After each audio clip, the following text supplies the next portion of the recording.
Friends, I am Madhu and I am Rajat. So friends, आज इस video में हम क्लास 10th मैथ्स का चैप्टर नंबर 6 डिस्कस करेंगे विच इज ट्राइंगल्स। सो ये हमारे मैथ्स का बहुत इंपॉर्टेंट चैप्टर है एंड आज इस वीडियो में हम इस पूरे चैप्टर को अच्छे से डिस्कस करेंगे, सभी टॉपिक्स को हम समझेंगे एंड साथ ही साथ क्वेश्चंस भी सॉल्व करेंगे। सो ये वीडियो देखने के बाद आपको ट्राइंगल्स का पूरा चैप्टर अच्छे से क्लियर हो जाएगा। So watch the video till the end. So start करते हैं। सो फ्रेंड्स, हम इस चैप्टर में इन सभी टॉपिक्स के बारे में पढ़ेंगे। अब ट्राइंगल्स चैप्टर में से दो टॉपिक्स रिड्यूस भी हो गए हैं, लास्ट के जो दो टॉपिक्स हैं वो रिड्यूस हो गए हैं। First is area of similar triangles and दूसरा टॉपिक है पाइथागोरस थ्योरम। ये दोनों टॉपिक्स रिड्यूस हो गए तो इनके बारे में हम डिस्कस नहीं करेंगे। एंड ये दोनों टॉपिक्स रिड्यूस हो गए हैं तो आपको एनसीईआरटी में से कौन सी एक्सरसाइजेज नहीं करनी है? एक्सरसाइज 6.4 एंड 6.5, ये दोनों एक्सरसाइज आपको नहीं करनी, ठीक है? 6.3 तक ही करनी है। तो हम इन दोनों टॉपिक्स को नहीं पढ़ेंगे, हम सिर्फ इन्हीं टॉपिक्स को पढ़ेंगे बिकॉज यही आपके एग्जाम में आएंगे। So first we will discuss about a introduction कि सिमिलैरिटी क्या होती है, सिमिलैरिटी ऑफ ट्राइंगल्स, हम इसके बारे में बात करेंगे इंट्रोडक्शन में। फिर हम सिमिलैरिटी ऑफ ट्राइंगल्स के बारे में बात करेंगे। Then we will discuss about basic proportionality theorem, BPT, या फिर इसको हम थेल्स थ्योरम भी बोलते हैं। Then we will discuss the converse of basic proportionality theorem. फिर हम डिस्कस करेंगे criteria for similarity of triangles and साथ ही साथ हर एक टॉपिक को करने के बाद हम क्वेश्चंस भी सॉल्व करते रहेंगे। So let's start with the introduction. So friends, सबसे पहले बात करते हैं कि सिमिलैरिटी होता क्या है, कब दो फिगर्स सिमिलर माने जाएंगे। तो देखो, two geometrical figures are said to be similar figures if they have same shape but not necessarily the same size। दो geometrical figures कब similar होंगे? जब उनका shape तो same है लेकिन उनका size same होना जरूरी नहीं है, तब वो दोनों figures सिमिलर माने जाएंगे। जैसे यहाँ पर आप देख सकते हो, ये दोनों फिगर्स क्या हैं? ये सर्कल्स हैं, इनका शेप तो सेम है, ये दोनों सर्कल्स हैं, इनका शेप सेम है लेकिन इनका साइज अलग अलग है। ये वाला छोटा सर्कल है, ये बड़ा सर्कल है, तो इनका साइज अलग अलग है लेकिन शेप सेम है। सो ये दोनों क्या हैं? सिमिलर फिगर्स हैं, ठीक है? एंड हमने, जैसे कि आपको याद होगा, हमने क्लास 9th में कॉन्ग्रेंसी के बारे में पढ़ा था। कॉन्ग्रेंसी क्या होता है? जब दो फिगर्स का साइज भी सेम होता है एंड शेप भी सेम होता है, तब वो दोनों फिगर्स कॉन्ग्रेंट होते हैं। हमने क्लास 9th में कॉन्ग्रेंसी ऑफ ट्राइंगल के बारे में डिस्कस किया था। जैसे यहाँ पर आप देख सकते हो, ये दोनों जो ट्राइंगल हैं इनका शेप भी सेम है और इनका साइज भी सेम है, तो ये दोनों जो ट्राइंगल हैं ये कॉन्ग्रेंट है। तो कॉन्ग्रेंट होने में एंड सिमिलर होने में क्या फर्क है? जब फिगर्स कॉन्ग्रेंट होते हैं तो उनका साइज और शेप भी इक्वल होता है एंड जब फिगर्स सिमिलर होते हैं तो उनका शेप सेम होता है लेकिन साइज सेम होना जरूरी नहीं है, ठीक है? साइज छोटा बड़ा हो सकता है, ठीक है? तब वो फिगर्स सिमिलर माने जाएंगे, ठीक है? That are called similar figures. तो अब हम बात करेंगे सिमिलैरिटी ऑफ ट्राइंगल्स के बारे में, बिकॉज चैप्टर का नाम ट्राइंगल्स है तो हम ट्राइंगल्स की सिमिलैरिटी के बारे में बात करेंगे। That when two triangles are called similar, ठीक है? So two triangles are similar if first condition है there corresponding angles are equal. दो ट्राइंगल सिमिलर जब कंसिडर करे जाएंगे जब उनके कॉरस्पॉन्डिंग एंगल्स इक्वल हैं। कैसे? देखो, यहाँ पर ये ट्राइंगल है ABC, ये दूसरा ट्राइंगल है PQR, तो यहाँ पर इनके जो कॉरस्पॉन्डिंग एंगल्स हैं अगर वो इक्वल हैं then they both triangles will be known as similar triangles. जैसे यहाँ पर आप देख सकते हो कि ये एंगल A है 70 डिग्री, तो इसके कॉरस्पॉन्डिंग है ये एंगल P, ये भी 70 डिग्री है ना? यहाँ पर इस ट्राइंगल में एंगल C है 50 डिग्री एंड यहाँ पर इस ट्राइंगल में एंगल C के कॉरस्पॉन्डिंग है angle R which is also 50 degree, ठीक है? एंड यहाँ पर है एंगल B 60 डिग्री, इसके कॉरस्पॉन्डिंग है angle Q which is also 60 degree. तो ये कॉरस्पॉन्डिंग एंगल्स इक्वल हैं, इट मीन्स कि ये दोनों जो ट्राइंगल्स हैं ये क्या हैं? सिमिलर हैं, ठीक है? ये पहली कंडीशन है। दूसरी कंडीशन है there corresponding sides are in the same ratio और प्रोपोर्शन। और जो कॉरस्पॉन्डिंग साइड्स हैं, कॉरस्पॉन्डिंग साइड्स का रेशियो अगर इक्वल है तब भी वो दोनों ट्राइंगल्स सिमिलर कंसीडर किए जाएंगे। अब कॉरस्पॉन्डिंग साइड्स का रेशियो का क्या मतलब है? देखो, यहाँ पर ये वाली जो ट्राइंगल है ABC, इस ट्राइंगल में ये जो AC साइड है इसकी लेंथ है 6 सेंटीमीटर, ठीक है? एंड यहाँ पर इस ट्राइंगल में PR जो साइड है इसकी लेंथ है 3 सेंटीमीटर। तो ये दोनों कॉरस्पॉन्डिंग साइड्स हैं क्योंकि यहाँ पर ये AC साइड एंड यहाँ पर ये PR साइड, ये दोनों कॉरस्पॉन्डिंग है। तो इन दोनों साइड्स का रेशियो क्या होगा? देखो, ये है 6 सेंटीमीटर, ये है 3 सेंटीमीटर, तो इन दोनों का रेशियो होगा 6 डिवाइडेड बाई 3 विच इज 2/1, मतलब 2:1 हो गया इसकी ये कॉरस्पॉन्डिंग साइड्स का रेशियो। अब हम सारे कॉरस्पॉन्डिंग साइड्स का रेशियो निकाल लेते हैं। तो यहाँ पर इस ट्राइंगल में ये जो BC साइड है इसकी लेंथ 6 सेंटीमीटर है एंड QR साइड इसकी लेंथ है 3 सेंटीमीटर। तो फिर इन दोनों का रेशो क्या है 6/3 विच विल बी 2/1, मतलब इन दोनों कॉरेस्पॉन्डिंग साइड्स का रेशो भी 2:1 ही आएगा। ऐसे ही ये जो ए बी साइड है ये भी 6 सेंटीमीटर है एंड ये पी क्यू साइड 3 सेंटीमीटर है, तो इन दोनों कॉरेस्पॉन्डिंग साइड्स का रेशो भी कितना आएगा 2:1 ही आएगा। तो हम देख सकते हैं कि इन दोनों ट्राइंगल में जो कॉरेस्पॉन्डिंग साइड्स हैं उनका रेशो इक्वल है। इट मीन्स कि ये दोनों ट्राइंगल सिमिलर है। ठीक है, तो जब भी दो ट्राइंगल्स हम सिमिलर उनको तभी कंसिडर करेंगे या तो उनके कॉरेस्पॉन्डिंग एंगल्स इक्वल हैं या फिर उनकी कॉरेस्पॉन्डिंग साइड्स का रेशियो इक्वल है, then the triangles will be similar. ठीक है, यहाँ पर ये बिल्कुल भी इसका मतलब नहीं है कि अगर कॉरेस्पॉन्डिंग साइड्स इक्वल हो गए तो वो सिमिलर माने जाएंगे, नहीं, जो कॉरेस्पॉन्डिंग साइड्स का रेशियो आएगा वो इक्वल होना चाहिए। ठीक है, ओके, तो ये होती है ये है conditions for the similarity of triangles. तो अब हमने सिमिलैरिटी के बारे में बात कर ली। Now let's solve some questions of exercise 6.1।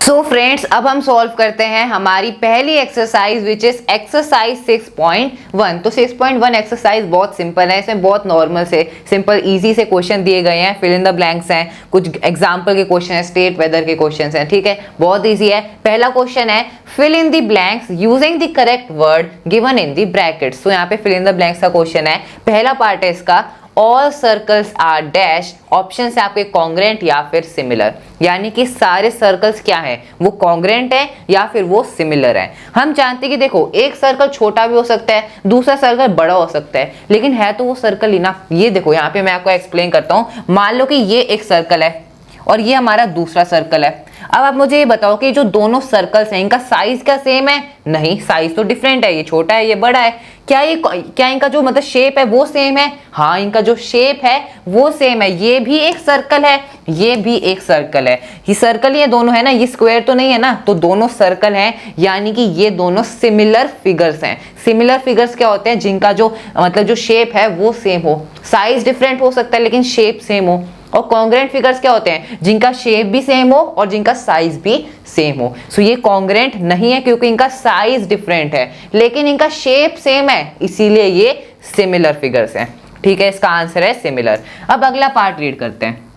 So all squares are dash, similar या फिर कॉन्ग्रेंट, ये भी सेम है। यहाँ पर स्क्वायर्स हैं, स्क्वायर्स का भी सेम ही केस रहेगा। एक स्क्वायर छोटा हो सकता है, दूसरा स्क्वायर बड़ा हो सकता है, लेकिन दोनों है तो स्क्वायर ही, दोनों का जो शेप है वो तो सेम है ना। इसीलिए मान लो ये छोटा स्क्वायर है, ये एक बड़ा स्क्वायर है, स्क्वायर नहीं रेक्टेंगल बन गया। सो देखो ये एक हमारा बड़ा स्क्वायर है, तो यहाँ पर दोनों क्या है, दोनों ही क्या है, स्क्वायर्स हैं। दोनों स्क्वायर्स हैं यानी कि इनका जो शेप है वो सेम है, लेकिन इनका साइज डिफरेंट है। और जिनका साइज डिफरेंट हो, शेप सेम हो, ऐसे फिगर्स को हम कहते हैं सिमिलर फिगर्स। ये भी सिमिलर हो गया इसका आंसर। थर्ड पार्ट रीड करते हैं। थर्ड पार्ट है all dash triangles are similar, isosceles या फिर इक्विलेटरल। तो आइसोसेलेस ट्राइंगल्स क्या होते हैं? देखो हमें पता होना चाहिए कि इक्विलेटरल ट्राइंगल्स होते हैं जिनकी तीनों साइड इक्वल हो, जिनके तीनों साइड, ये जो तीनों साइड है इस ट्राइंगल की, तीनों इक्वल हो मेजर में। आइसोसेलेस ट्राइंगल क्या होते हैं? जिनकी सिर्फ दो साइड इक्वल हो, ये दो साइड इक्वल हो। स्केलियन ट्राइंगल क्या होते हैं? जिनकी एक भी साइड इक्वल ना हो। स्केलियन ट्राइंगल कुछ ऐसा बनेगा, देखो ये ऐसा, ऐसा और ये कुछ ऐसा, तो इसकी जो तीनों साइड है ये इक्वल नहीं है, अलग अलग लेंथ की है। तो ऐसे ट्राइंगल्स को हम कहते हैं स्केलियन ट्राइंगल्स। ये पता चल गया। अब क्वेश्चन को रीड करो। तो क्वेश्चन क्या हमसे पूछ रहा है कि सारे आइसोसेलेस ट्राइंगल्स या फिर सारे इक्विलेटरल ट्राइंगल्स क्या होते हैं? सिमिलर होते हैं। सो आइसोसेलेस ट्राइंगल सिमिलर होते हैं या सारे इक्विलेटरल ट्राइंगल सिमिलर होते हैं, ये पूछ रहा है। देखो सबसे पहले बात करते हैं आइसोसेलेस ट्राइंगल की। मान लो मैंने यहाँ पे एक आइसोसेलेस ट्राइंगल ड्रॉ करा है, ये ठीक है, इसकी दोनों साइड इक्वल हैं। दूसरा आइसोसेलेस ट्राइंगल मैंने ये ड्रॉ कर दिया, इसकी ये दोनों साइड इक्वल हैं। अब आप मुझे ये बताओ कि क्या ये दोनों जो मैंने आइसोसेलेस ट्राइंगल्स ड्रॉ करे हैं, क्या इनकी शेप सेम है? ध्यान से देखो, क्या इनकी शेप सेम है? नहीं। शेप सेम क्यों नहीं है? क्योंकि आप देख सकते हो ये थोड़ा सा ब्रॉड सा है, ये थोड़ा पतला सा बन गया, सो इसलिए इनकी शेप डिफरेंट है। इनका साइज भी क्या है? साइज भी सेम नहीं है, तो ये ना तो सिमिलर है ना ही ये कॉन्ग्रेंट है। तो आइसोसेलेस ट्राइंगल तो इसका आंसर नहीं हो सकता। अब बचा इक्विलेटरल, इसका आंसर है इक्विलेटरल। क्यों है इसका आंसर इक्विलेटरल? दो इक्विलेटरल ट्राइंगल्स मैं ड्रॉ करता हूँ। मान लो एक छोटा सा इक्विलेटरल ट्राइंगल है और इसके तीनों साइड्स इक्वल हैं, और ये एक मैंने बड़ा इक्विलेटरल ट्राइंगल ड्रॉ कर दिया, इसकी भी तीनों साइड्स इक्वल हैं। अब यहाँ पे इनका जो शेप है वो सेम है, शेप सेम कैसे है, क्योंकि देखो ये वैसे तो हम आगे डिस्कस करेंगे, इतना तो आप जानते ही होगे कि अगर किसी ट्राइंगल्स की तीनों साइड इक्वल होती हैं तो उसके जो तीनों कॉरस्पॉन्डिंग एंगल्स होते हैं वो भी इक्वल होते हैं। कॉरस्पॉन्डिंग एंगल्स क्या है, मान लो ये एंगल, देखो इसका ये एंगल इसके एंगल के इक्वल है, इसका ये एंगल इस एंगल के इक्वल है, इसका ये एंगल इस ट्राइंगल के इस एंगल के इक्वल है। तो ये होते हैं कॉरस्पॉन्डिंग एंगल्स। अगर दो ट्राइंगल्स के कॉरस्पॉन्डिंग एंगल्स इक्वल होते हैं तो उनका जो शेप होता है वो सेम होता है। साइज यहाँ पे डिफरेंट हो सकता है लेकिन इनका शेप क्या है, सेम है। ठीक है, वैसे हम ये आगे डिस्कस करेंगे एंगल्स का जो कंसेप्ट है, जो कॉरस्पॉन्डिंग एंगल्स का कंसेप्ट है, ये आगे डिस्कस करेंगे। लेकिन अभी के लिए आप ये समझो कि इक्विलेटरल ट्राइंगल्स का साइज चाहे छोटा बड़ा हो लेकिन उनका जो शेप होता है वो सेम होता है, इसीलिए इसका आंसर है equilateral triangles. All equilateral triangles are similar, क्योंकि उनका शेप सेम होता है। अब देखते हैं क्वेश्चन इसका fourth part. So fourth part है, two polygons of the same number of sides are similar if their corresponding angles are. So दो polygons same number of sides के क्या होंगे, दे विल बी सिमिलर अगर उनके corresponding angles are dash and their corresponding sides are dash. और इसके options भी यहाँ पे दिए हुए हैं। तो देखो सबसे पहले एक दो पॉलीगॉन्स लेते हैं। ठीक है, पॉलीगॉन्स जैसे एग्जांपल ले लेते हैं 5 साइड वाला पॉलीगॉन। 5 साइड वाला पॉलीगॉन को हम क्या कहते हैं, it is known as pentagon. ठीक है, सो यहाँ पर मैं दो पेंटागन ड्रॉ करूंगा। पेंटागन क्या होता है, ऐसा पॉलीगॉन जिसकी 5 साइड्स हो। ठीक है, सो यहाँ पे मैंने एक पेंटागन ड्रॉ कर दिया। ठीक है, सो ये एक पहला पेंटागन हो गया और दूसरा पेंटागन है ये, थोड़ा छोटा साइज में ड्रॉ करेंगे इसको हम। ठीक है, सो ये हमारा दूसरा पेंटागन हो गया। दोनों पेंटागन है, दोनों की साइड्स क्या है, सेम है। इसकी भी 5 साइड है, इसकी भी 5 साइड है। अब आगे रीड करते हैं। सो दो polygons of the same number of sides are similar. ये सिमिलर कब होंगे, जब इनकी corresponding angles are dash and their corresponding sides are dash. Option है आपके इक्वल एंड प्रोपोर्शनल। तो देखो ये दोनों पॉलीगॉन सिमिलर तब होंगे जब इसके कॉरस्पॉन्डिंग एंगल्स क्या होंगे, इक्वल होंगे, और इसकी कॉरस्पॉन्डिंग साइड्स क्या होंगी, प्रोपोर्शनल होगी। अब इसको मैं आपको एक्सप्लेन करता हूं। देखो कॉरस्पॉन्डिंग एंगल्स क्या होते हैं, अभी मैंने आपको बताया भी कि ये एंगल इस एंगल के इक्वल होगा, ये एंगल इस एंगल के इक्वल होगा, ये कॉरस्पॉन्डिंग एंगल्स हैं। और ये एंगल इस एंगल के इक्वल होगा, ये एंगल इस एंगल के इक्वल होगा, and this angle will be equal to this angle. तो ये इसके कॉरस्पॉन्डिंग एंगल्स हैं। तो जब दो फिगर्स के यहाँ पे हमने यहाँ पे एक पेंटागन लिया, दो पेंटागन्स हैं, इसके कॉरस्पॉन्डिंग एंगल्स इक्वल हैं और इसकी जो यहाँ पे इसकी जो कॉरस्पॉन्डिंग साइड्स हैं वो प्रोपोर्शनल है। अब ये प्रोपोर्शनल क्या होता है, प्रोपोर्शनल मैंने आपको एक्सप्लेन किया कि मान लो ये इसकी एक साइड है, ये 2 सेंटीमीटर, सही है, 2 नहीं यहाँ पे 4 ले लेते हैं इसको। ठीक है, सो ये मान लो ये है 4 सेंटीमीटर, तो इसकी साइड है और ये इसकी साइड है 2 सेंटीमीटर। अब ये जो साइड है ये 4 होगी क्योंकि सारी साइड्स इक्वल है। ये 4 सेंटीमीटर तो ये 2 सेंटीमीटर, ये 4 ये 2, ये 4 ये 2 सेंटीमीटर, ये 4 सेंटीमीटर ये 2 सेंटीमीटर। तो यहाँ पर जो कॉरस्पॉन्डिंग साइड्स का जो रेशियो है, जैसे कि रेशियो यानी कि 4/2, ये 4/2, 4/2, ये भी 4/2, तो इसको आप कट करोगे तो जो रेशियो आ रहा है इन दोनों का वो इक्वल है। कॉरस्पॉन्डिंग साइड्स का जो रेशियो है वो इक्वल है, 4/2, 4/2, 4/2। तो यहाँ पर 1/2, 1/2 जो रेशियो आ रहा है साइड्स का वो इक्वल आ रहा है। इसका मतलब ये दोनों क्या है, दोनों फिगर्स क्या है, सिमिलर हैं, क्योंकि इनके कॉरस्पॉन्डिंग एंगल्स इक्वल हैं और इनकी कॉरस्पॉन्डिंग साइड्स प्रोपोर्शनल है। ठीक है, सो ऐसे दो पॉलीगॉन जिनकी सेम नंबर ऑफ साइड्स हो एंड ये दोनों पॉलीगॉन सिमिलर होंगे, कब होंगे, जब इनके कॉरस्पॉन्डिंग एंगल्स क्या होंगे, इक्वल होंगे, और इनकी कॉरस्पॉन्डिंग साइड्स क्या होंगी, प्रोपोर्शनल होगी। यहाँ पे लिख देंगे हम दिस इज इक्वल और इसका आंसर होगा प्रोपोर्शनल। शॉर्ट में लिख रहा हूं मैं, दिस इज, इसका आंसर है प्रोपोर्शनल। ठीक है, तो आई होप आपको ये पहला क्वेश्चन हमने सॉल्व कर लिया इसका। अब एक्सरसाइज 6.1 का दूसरा क्वेश्चन देखते हैं। So give 2 different examples of pair of similar figures and non similar figure. So आपको 2 एग्जांपल देने हैं, एक तो 2 सिमिलर फिगर्स का एग्जांपल देना है और 2 नॉन सिमिलर फिगर्स का। तो सिमिलर फिगर्स का आप एग्जांपल दे दो सर्कल, एक ये सर्कल ड्रॉ कर दिया और एक ये सर्कल ड्रॉ कर दिया। अब ये सिमिलर कब होंगे, जब इनका साइज क्या होगा, इनका साइज क्या, साइज डिफरेंट हो सकता है लेकिन इनका शेप सेम हो। शेप सेम कब होगा, देखो मान लो कि ये भी एक सर्कल है, इसको आप कंपास से ड्रॉ करोगे तो सही शेप बनेगा। ये दोनों ही क्या है, दोनों ही सर्कल्स हैं, तो ये दोनों क्या है, सिमिलर फिगर्स हैं। मान लो कि इसका रेडियस है 2 सेंटीमीटर तो इसका रेडियस होगा 4 सेंटीमीटर। ठीक है, तो यहाँ पे रेडियस कुछ भी हो सकता है, 3 हो सकता है, कितना भी हो सकता है, लेकिन ये दोनों ही सर्कल है, इसलिए इनकी जो शेप है वो सेम है। तो ये दोनों क्या है, सिमिलर फिगर्स हैं। 2 एग्जाम्पल देने थे, एक आप स्क्वायर का एग्जाम्पल दे सकते हो। ठीक है, एक छोटा स्क्वायर ड्रॉ कर दो, एक बड़ा स्क्वायर ड्रॉ कर दो। ये हमने इसके 2 एग्जांपल्स देख लिए। अब नॉन सिमिलर फिगर्स का आप एग्जांपल दे दो। आइसोसेलेस ट्रायंगल, एक आइसोसेलेस ट्रायंगल ऐसा और एक आइसोसेलेस ट्रायंगल ऐसा। दोनों ही आइसोसेलेस ट्रायंगल है, लेकिन इनकी जो शेप है वो डिफरेंट है। शेप डिफरेंट हो गई तो ये क्या है, ये दोनों नॉन सिमिलर फिगर्स हैं। ठीक है, 2 डिफरेंट एग्जांपल देने, एक आप ऐसे दे दो, एक आप ऐसे ड्रॉ कर दो, ये रेक्टेंगल सा बन गया, और एक ये बड़ा सा आप स्क्वायर ड्रॉ कर दो या रेक्टेंगल ड्रॉ कर दो। तो कुछ भी आप ड्रॉ कर सकते हो, जो फिगर्स हैं वो नॉन सिमिलर ही बननी है, क्योंकि हमने यहाँ पे एक को रेक्टेंगल बना दिया, एक को स्क्वायर बना दिया। आप इसकी जगह और कुछ भी ड्रॉ कर सकते हो, उल्टा सीधा। ठीक है, तो यहाँ पर ये क्या है, दोनों ही क्या है, नॉन सिमिलर फिगर्स हैं। अब फ्रेंड्स बढ़ते हैं थर्ड क्वेश्चन की तरफ। सो हमारा थर्ड क्वेश्चन है, state whether the following quadrilaterals are similar और नॉट। सो क्वेश्चन में पूछा है कि जो दोनों क्वाड्रिलेटरल्स हैं ये सिमिलर हैं या सिमिलर नहीं है।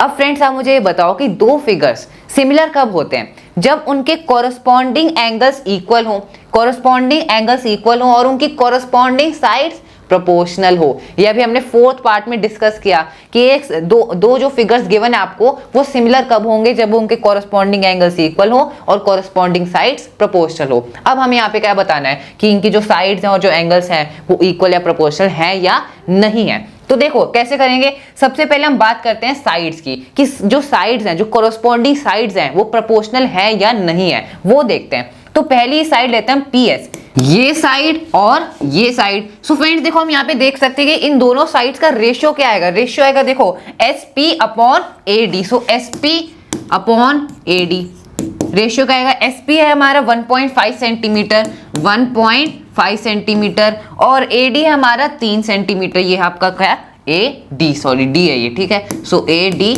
And this is 3 centimetre. तो रेशियो क्या आएगा, आप इसे डिवाइड करके देख लो, आपका रेशियो आएगा 1/2। सो 1:2 आपका यहाँ पे रेशियो आ रहा है दोनों कॉरस्पॉन्डिंग साइड्स का। और अब आप यहाँ पे ये साइड ले लो, RS और CD, इनका रेशियो भी क्या आएगा, 1:2 आएगा। अब ये साइड ले लो, QR और BC, तो इनका भी रेशियो क्या आएगा, 1:2 ही आएगा। तो यहाँ पे चारों कॉरस्पॉन्डिंग का साइड्स रेशियो क्या आने वाला है, 1:2 आने वाला है। तो जो यहाँ पर कॉरस्पॉन्डिंग साइड्स का रेशियो है वो क्या है, रेशियो इक्वल है, यानी कि साइड्स प्रोपोर्शनल है। ठीक है, और यहाँ पे यानी कि वो एक प्रोपोर्शन में, एक सेम रेशियो में वो इंक्रीज हुई है। ठीक है, सो फ्रेंड्स अब हम बात करते हैं एंगल्स की, कि जो कॉरस्पॉन्डिंग एंगल्स हैं वो इक्वल हैं या नहीं है। ठीक है, तो देखो यहाँ पर आप देख सकते हो कि जो एंगल है इस यहाँ पे इस स्क्वायर का जो एंगल है वो है 90 डिग्री। ये कितना है, दिस इज 90 डिग्री, है ना, ये कितना है, 90 डिग्री है। और यहाँ पर देखो ये कितना है, ये आपको 90 डिग्री दिख रहा है क्या, ये चारों एंगल आप देखो, इनमें से कोई सा भी एंगल 90 डिग्री नहीं है। यहाँ पे कुछ एंगल देखो ये 90 डिग्री से ज्यादा है, ये 90 डिग्री से ज्यादा है, ये दोनों एंगल 90 डिग्री से कम है। तो यहाँ पे 90 डिग्री के इक्वल कोई भी एंगल नहीं है। इसका मतलब जो कॉरस्पॉन्डिंग एंगल्स हैं वो इक्वल नहीं है। And this means that these two, मतलब ये जो दो हमारे क्वाड्रिलेटरल्स हैं ये सिमिलर फिगर्स नहीं है, they are not similar figures, क्योंकि यहाँ पर हमारी दोनों कंडीशन फुलफिल नहीं हो रही है। दोनों कंडीशन फुलफिल होनी चाहिए थी। एक कंडीशन फुलफिल हो रही है कि जो कॉरस्पॉन्डिंग साइड्स है उनका रेशियो इक्वल है, लेकिन कॉरस्पॉन्डिंग एंगल्स हमारे इक्वल नहीं है। ठीक है, so these following quadrilaterals are not similar. So friends अब आगे बढ़ते हैं। आई होप आपको पूरी एक्सरसाइज अच्छे से समझ आ गई है। So now let's move on. So friends अब हम डिस्कस करेंगे बेसिक प्रोपोर्शनैलिटी थ्योरम, इसको शॉर्ट में हम बोलते हैं BPT, या फिर इसको हम थेल्स थ्योरम भी बोलते हैं। Okay, so this is a very important theorem of our chapter and इस पूरे चैप्टर में इस थ्योरम का बहुत यूज होगा। So let's discuss it. So this is theorem 6.1। Then if a line is drawn parallel to one side of a triangle to intersect the other two sides in distinct points, the other two sides are divided in the same ratio. तो ये basic proportionality theorem क्या है? This theorem says कि अगर हम किसी triangle के एक side के parallel एक line draw कर दें और वो जो लाइन है वो ट्राइंगल की बाकी की दो साइड्स को दो अलग अलग पॉइंट्स पर कट कर रही है, तब वो जो लाइन है ना वो ट्राइंगल की बाकी की दो साइड्स को इक्वल रेशियो में डिवाइड कर रही है। This is the basic proportionality theorem. दोबारा समझते हैं, देखो ये हमारा ट्राइंगल है ABC, ठीक है, this is the triangle ABC।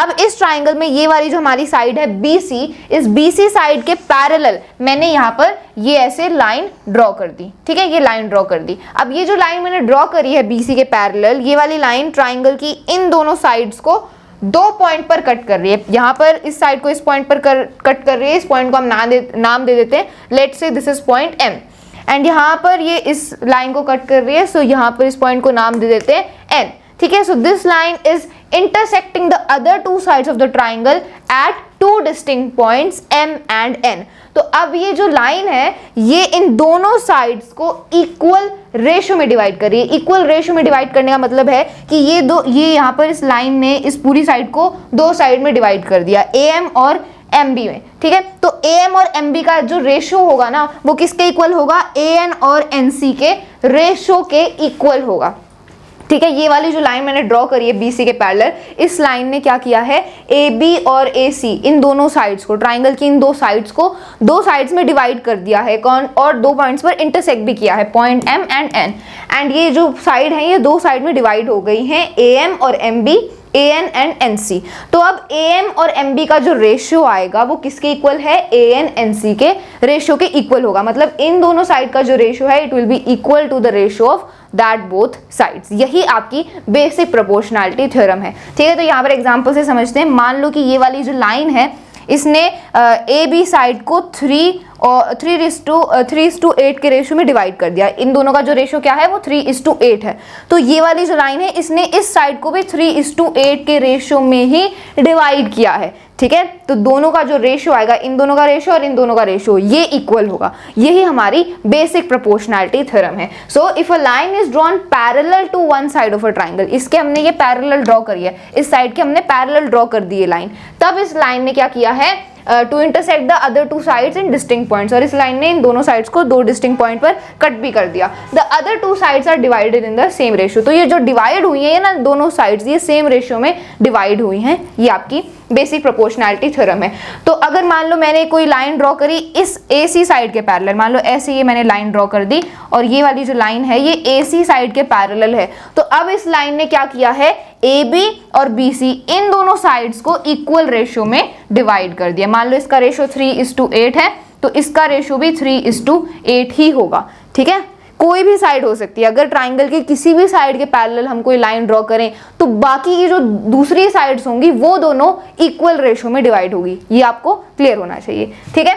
सो ये हमारी बेसिक प्रोपोर्शनैलिटी थ्योरम थी। अब हम इसको प्रूफ करेंगे कि ऐसा है क्यों। Let's prove this theorem. तो प्रूव करने के लिए हमें क्या करना है, देखो ये लाइन हमने यहाँ पर ड्रॉ करी हुई है, ठीक है, ये लाइन हमने इसके पैरेलल ड्रॉ कर दी और ये जो लाइन है ये इन दोनों साइड्स को P और Q पॉइंट पर इंटरसेक्ट कर रही है, ठीक है। तो अब हम प्रूव करेंगे कि कैसे ये जो लाइन है इसने AB और AC इन दोनों साइड्स को इक्वल रेशियो में डिवाइड किया। ये अब हम प्रूव करेंगे। तो देखो कैसे प्रूव करेंगे। सबसे पहले आपको क्या करना है कि ये जो C पॉइंट है एंड ये जो P पॉइंट है इसको ज्वाइन कर देना है। कंस्ट्रक्शन हमें करनी पड़ेगी सबसे पहले। तो हमने P और C को ज्वाइन कर दिया। ऐसे ही आपको B और Q को भी ज्वाइन करना है। तो हमने B और Q को भी ज्वाइन कर दिया। अब 2 ट्राइंगल्स बन चुके हैं। कौन से 2 ट्राइंगल्स बन चुके हैं, एक ट्राइंगल है BPQ, ये वाला ट्राइंगल बन चुका है, एंड दूसरा ट्राइंगल है CQP, ठीक है, या फिर आप बोल सकते हो, हाँ CQP भी आप बोल सकते हो, ठीक है, CQP। तो ये 2 ट्राइंगल्स बन चुके हैं। अब आपको क्या करना है, अब इस P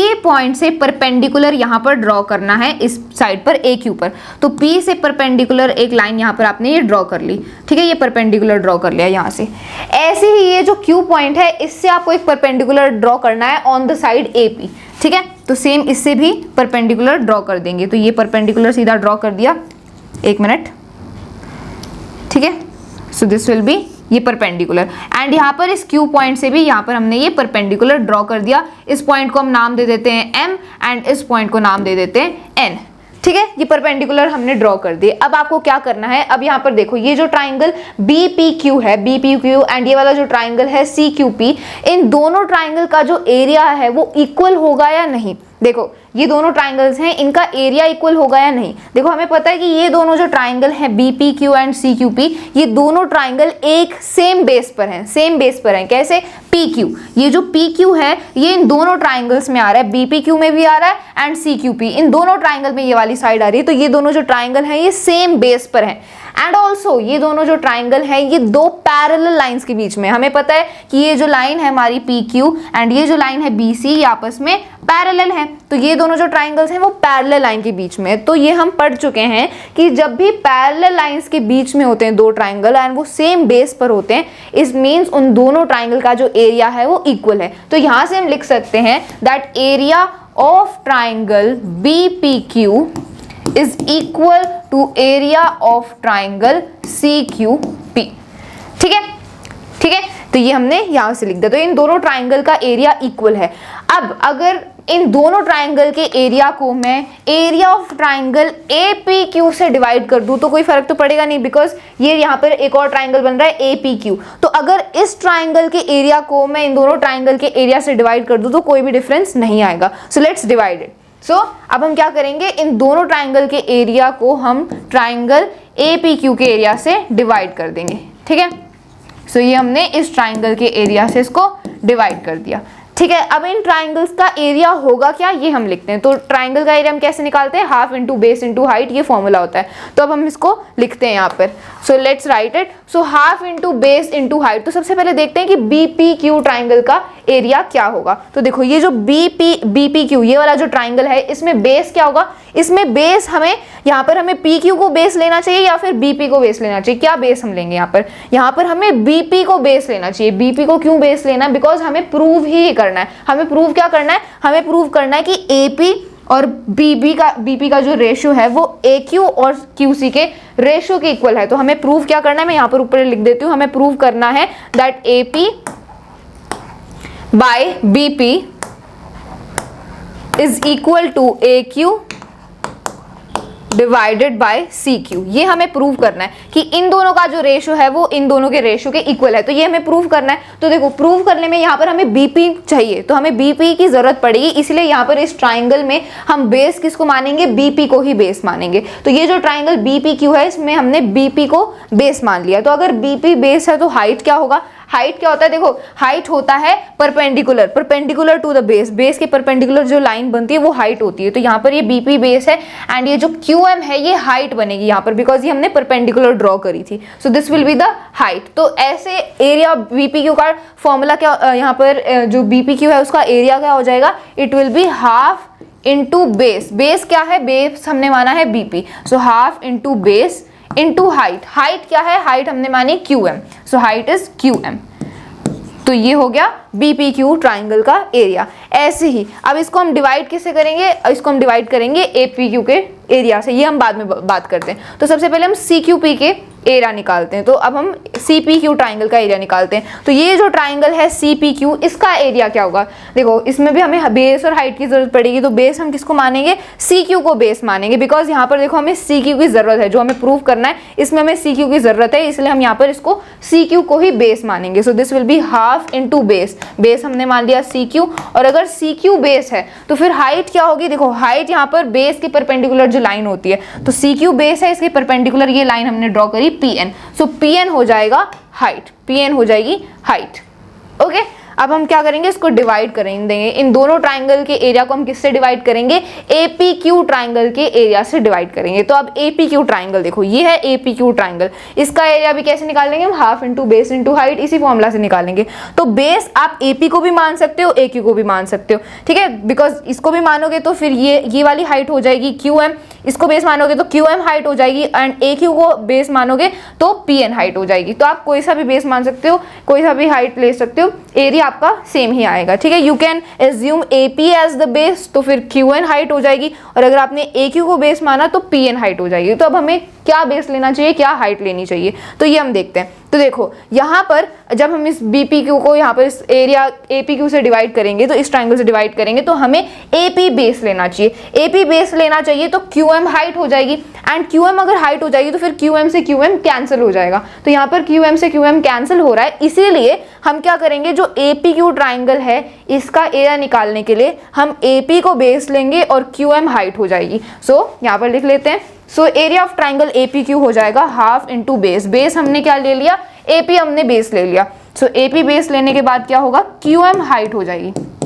अब ये QM यहाँ से कैंसिल हो रहा है, इसीलिए हमने यहाँ पर AP को बेस लिया। AP बेस लेने से QM हाइट हो रही है, सो QM से कैंसिल हो गया। अब हमें क्या करना है, अब हम ये CQP का जो हमने यहाँ पे एरिया लिखा है, इसको भी हमें दोबारा ट्राइंगल APQ के एरिया से डिवाइड करना होगा। तो अब APQ ट्राइंगल का जो हम एरिया लेंगे, इसमें अब हम बेस को AQ मानेंगे एंड तब हाइट PN हो जाएगी, क्योंकि जब हाइट PN मानेंगे तो ये PN से फिर कैंसिल हो जाएगा। तो अब की बार जो ट्राइंगल APQ है उसका बेस हम AQ मानेंगे और फिर हाइट हो जाएगी PN। So this will be 1/2 into base. Base हमने क्या माना है, बेस हमने मान लिया AQ। AQ जब हमने बेस माना तो हाइट हो जाएगी PN, so into PN, and ये यहाँ से PN कैंसिल हो गया। ठीक है, तो अब आपके पास क्या बचा है, देखो ये 1/2 से कैंसिल हो गया, ये भी एक दूसरे से कैंसिल हो गया। तो अब हमारे पास क्या बचा है, BP by AP is equal to CQ by AQ। तो इसको लिख लेते हैं हम, क्या यहाँ पर कैंसिल होने के बाद क्या आया है, यहाँ पर लिख रही हूँ मैं इसको, कैंसिल होने के बाद आया है BP divided by AP is equal to CQ divided by AQ। ये हमारे पास आया। तो अगर हम इसको रेसिप्रोकल कर लें तो हमारे पास यही आ जाएगा। देखो इसको आप रेसिप्रोकल कर दोगे, दोनों साइड्स को आपको रेसिप्रोकल करना होगा। तो BP AP को जब आप रेसिप्रोकल करोगे तो आ जाएगा आपके पास AP बाय BP, एंड जब आप CQ AQ को रेसिप्रोकल करोगे तो ऊपर आ जाएगा AQ एंड नीचे आ जाएगा CQ। तो यहाँ से हमारा ये प्रूव हो गया। हमें यही प्रूव करना था कि AP और BP का जो रेशियो है वो AQ और CQ के रेशियो के इक्वल है, एंड ये हमने यहाँ से प्रूव कर दिया। ठीक है, तो ये थ्योरम, ये जो बेसिक प्रोपोर्शनैलिटी थ्योरम है, इसका हमने यहाँ पर प्रूव भी कर दिया इसको। ठीक है, सो हेंस प्रूव्ड, यहाँ से इसको हमने प्रूव कर दिया। I hope it is clear to you. तो प्रूफ भी आना चाहिए, बिकॉज इसका भी डायरेक्ट क्वेश्चन पूछा जा सकता है। सो आई होप आपको बेसिक प्रोपोर्शनैलिटी थ्योरम अच्छे से क्लियर हो गई है। Now let's discuss the converse of basic proportionality theorem. So friends, अगर आपने बेसिक प्रोपोर्शनैलिटी थ्योरम यानी कि BPT थ्योरम अच्छे से समझ लिया है तो जो कन्वर्स है वो भी आपको आसानी से बिल्कुल इजीली समझ आ जाएगा। तो कन्वर्स क्या कहता है, देखो converse is theorem 6.2 in our text book, and this is if a line divides any two sides of a triangle in the same ratio, then the line is parallel to the third side. So this is the converse of the BPT theorem, यानी कि basic proportionality theorem. So friends, देखो ये converse क्या कहते हैं कि अगर एक लाइन दो साइड्स ऑफ ट्राइंगल को डिवाइड करती है सेम रेशियो में, तो सबसे पहले ये है हमारा ट्राइंगल ABC, और हम क्या करेंगे, अब हम एक लाइन ड्रॉ करेंगे, जैसा कि यहाँ पर लिखा है कि अगर एक लाइन दो साइड्स ऑफ ट्राइंगल को डिवाइड करती है। सो ये दो साइड्स हम लेते हैं AB और AC, और कोई दो साइड्स भी हो सकती है, यहाँ पर हमने AB एंड AC लिया। ठीक है, तो एक लाइन ड्रॉ करते हैं और ये लाइन इन दोनों साइड्स को डिवाइड कर रही है सेम रेशियो में। ये मेन बात है कि यहाँ पे क्या लिखा है कि अगर एक लाइन दो साइड्स को डिवाइड करती है सेम रेशियो में, यानी कि रेशियो यानी कि देखो इसको नाम दे देते हैं, this is D point and this is E point. तो AD एंड DB का रेशियो किसके इक्वल है, AE और EC के रेशियो के इक्वल है। तो अगर हम ऐसी लाइन ड्रॉ करते हैं जो ट्राइंगल की दोनों साइड्स को इक्वल रेशियो में डिवाइड कर देती है, तो ये जो लाइन है, the line is parallel to the third side, ये DE लाइन BC लाइन के पैरेलल है। ठीक है, तो यहाँ पर मैं इसको लिख देता हूं कि अगर हम एक लाइन हम ड्रॉ करते हैं और वो दोनों जो लाइंस हैं यहाँ पर AB एंड AC को इक्वल रेशियो में डिवाइड कर देती है वो लाइन, तो इक्वल रेशियो क्या होगा, AD अपॉन DB, या फिर आप लिख सकते हो BD, एक ही बात है, DB is equal to AE upon EC, AE upon EC।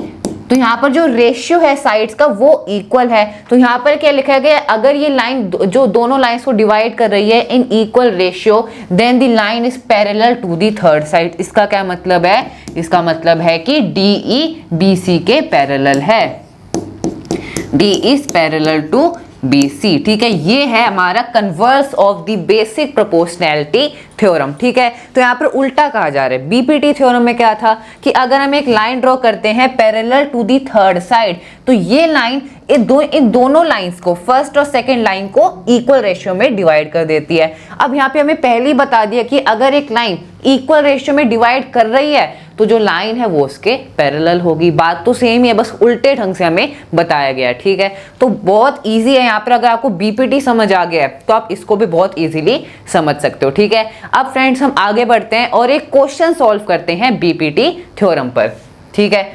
So now let's solve the question. So देखो यहाँ पर क्वेश्चन बहुत सिंपल है, इसके बाद हम थोड़े हार्ड क्वेश्चंस भी सॉल्व करेंगे, लेकिन स्टार्ट करते हैं इजी से। सो क्वेश्चन कहता है in figure first and second, तो फर्स्ट एंड सेकंड यहाँ पर दो ट्राइंगल्स दिए गए हैं, DE is parallel to BC। So यहाँ पर इन दोनों ट्राइंगल्स में जो DE लाइन है, ये DE लाइन और ये DE लाइन किसके पैरेलल है? BC के। BC लाइन के क्या है? पैरेलल है ये इन दोनों ट्राइंगल्स में, ठीक है। Find EC in first and AD in second. तो हमें फर्स्ट वाले ट्राइंगल में क्या फाइंड करना है? EC, यानी कि ये लाइन हमें फाइंड करनी है। इसको रब कर देते हैं ताकि कंफ्यूजन ना हो। हमें EC लाइन फाइंड करनी है इस ट्राइंगल में, और नेक्स्ट ट्राइंगल में हमें AD फाइंड करनी है। AD क्या है? A and D। सो ये वाली लाइन हमें फाइंड करनी है, ठीक है। तो कैसे फाइंड करेंगे? सबसे पहले स्टार्ट करते हैं फर्स्ट ट्राइंगल से। तो देखो अगर आप ध्यान से देखोगे यहाँ पे क्या लिखा है कि जो DE लाइन है, ये DE लाइन BC के पैरेलल है। और हम जानते हैं कि जब एक ट्राइंगल में ये जो लाइन होती है DE लाइन, अगर हम एक लाइन ड्रॉ करते हैं जो कि थर्ड साइड के पैरेलल होती है तो वो इन दोनों साइड्स को इक्वल रेशियो में डिवाइड करती है। बीपीटी थ्योरम यही तो कहती है ना। सो बीपीटी थ्योरम के अकॉर्डिंग DE लाइन क्या लिखा है यहाँ पे? DE is parallel to BC। इसका मतलब AD upon DB is equal to AE upon EC। ये हम कह सकते हैं ना, बहुत सिंपल है। सो यहाँ पे लिख देते हैं, हम डायरेक्ट क्वेश्चन को सॉल्व करेंगे, बिल्कुल भी ज्यादा स्पेस नहीं लगाएंगे। सो AD upon DB, AD upon DB किसके इक्वल होगा? AE अपॉन EC के इक्वल होगा। क्यों इक्वल होगा? बीपीटी थ्योरम की वजह से इक्वल होगा, क्योंकि यहाँ पे हमें पहले ही बता दिया कि DE लाइन BC के पैरेलल है, तो AE will be divided by EC, ठीक है। और यहाँ पे आप ब्रैकेट में रीजन लिख दोगे BPT, ठीक है। अब यहाँ पे हमें सिर्फ वैल्यूज पुट करनी है। AD क्या है? AD हमें अच्छा AD दिया हुआ है 1.5, वैल्यू पुट करो। DB क्या है? DB है 3 इज इक्वल टू AE है 1 डिवाइडेड बाय EC जो कि हमें फाइंड करना है, ठीक है। तो यहाँ पे डायरेक्ट लिख देते हैं EC। अब कैसे सॉल्व करोगे फ्रेंड्स? देखो हम कैसे कर सकते हैं कि अगर यहाँ पे सबसे पहले हम इसे डिवाइड कर देते हैं। 1.5 और 3 है, हम जानते हैं 1.5 इंटू 2 क्या होता है? 1.5 को आप 2 से मल्टीप्लाई करते हो तो 3 आता है। सो 1.5 को यहाँ पे हमने 2 से पहले ही कट कर दिया। सो 1/2 आ गया, एक तो हमारा 1/2 इज इक्वल टू 1/EC हमारा आ गया। अब ये EC की वैल्यू चाहिए, EC का भी रेसिप्रोकल करो और 2 का भी रेसिप्रोकल कर दो। इक्वल के दोनों साइड रेसिप्रोकल कर दो, तो EC की वैल्यू क्या आ जाएगी? 2 आ जाएगी। तो यहां से हमारी EC की वैल्यू आ गई, EC is equal to 2 centimetre and this is the final value of EC, this is 2 centimetre, ठीक है। तो यहाँ पे हमने सिर्फ बीपीटी थ्योरम नॉर्मली अप्लाई कर रही है, इससे बहुत हार्ड क्वेश्चंस भी आ सकते हैं। ये सबसे सिंपल क्वेश्चन है, ठीक है, क्योंकि यहाँ पे हम जाते हैं कि जो साइड्स का रेशियो है वो इक्वल है। तो यहाँ पे हमने लिख दिया ये साइड्स का रेशियो क्या है? इक्वल है। बीपीटी थ्योरम की वजह से साइड्स की हमने वैल्यू पुट करी, EC हमें निकालना था, क्रॉस मल्टीप्लाई कर सकते हो, डायरेक्टली आप इसे सॉल्व कर सकते हो जैसे कि हमने यहाँ पे किया। तो 2 सेंटीमीटर वैल्यू आ गई। हमने पहला ट्राइंगल सॉल्व कर लिया है, इसका जो फर्स्ट पार्ट था वो सॉल्व हो गया है। अब हम बात करते हैं सेकंड पार्ट। सेकंड पार्ट भी वैसे ही सॉल्व होगा, बीपीटी थ्योरम यहाँ पे भी हम अप्लाई करेंगे। ओके, सो अब बढ़ते हैं नेक्स्ट पार्ट की तरफ। सो फ्रेंड्स देखो नेक्स्ट पार्ट में क्या है, हमें AD की वैल्यू निकालनी है, इसकी वैल्यू निकालनी है। और हमें बताया गया है कि जो ये ED लाइन है और जो BC लाइन है ये दोनों क्या है? पैरेलल हैं। हम जानते हैं कि अगर ये लाइन क्या है? पैरेलल है, इसका मतलब कि ये जो DE लाइन है ना, ये इन दोनों साइड्स को किन दोनों साइड्स को? AB और AC को इक्वल रेशियो में डिवाइड कर रही है। इसका मतलब AD upon DB is equal to AE upon EC। तो डायरेक्ट लिख लो यहाँ पे AD upon DB is equal to AE upon EC, AE upon EC। Reason क्या दोगे? रीजन होगा बीपीटी थ्योरम, या नॉर्मल आप लिख दो बीपीटी, ठीक है। अब फ्रेंड्स कैसे सॉल्व करोगे? AD अपॉन DB, AD की तो वैल्यू ही निकालनी है, तो इसको तो ऐसे लिख दो AD divided by DB। DB हमें दिया गया 7.2 इज इक्वल टू AE है 1.8 और ये है 5.4। 1.8 डिवाइडेड बाय 5.4। तो कैसे सॉल्व करोगे? 7.2 को इधर ले जाओ, AD की वैल्यू आ जाएगी तो AD हमारा आ जाएगा किसके equal, 1.8 multiplied by 7.2 and divided by 5.4। अब यहाँ पे पॉइंट रिमूव करोगे, यहाँ पे 10 आ जाएगा, 10 मल्टीप्लाई हो जाएगा, और यहाँ पे इसको रिमूव करोगे, इधर एक और 10 आ जाएगा, इसको रिमूव करोगे, ऊपर एक 10 आ जाएगा। ठीक है, अब कट करो, एक 10 तो यहाँ पे कट हो गया, और सॉल्व करो इसको। कैसे सॉल्व करेंगे, 8 2 16, 8 3 24, तो यहाँ पे देखो 18 ये 3 से कट हो रहा है। 72 को 3 से डिवाइड करो, क्या आएगा, 3 2 6 एंड 3 4 12, 24 आ गया।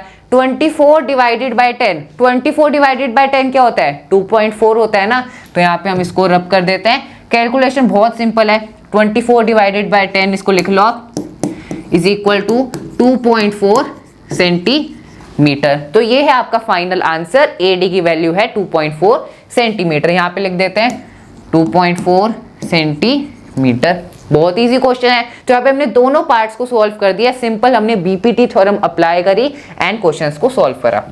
आगे बढ़ते हैं, अब हम थोड़े से हार्ड क्वेश्चन सॉल्व करेंगे। ठीक है, तो ये एक्स्ट्रा स्लाइड थी। Now let's move on to the next question. So friends, next question is in figure 6.19 DE is parallel to AC and DF is parallel to AE.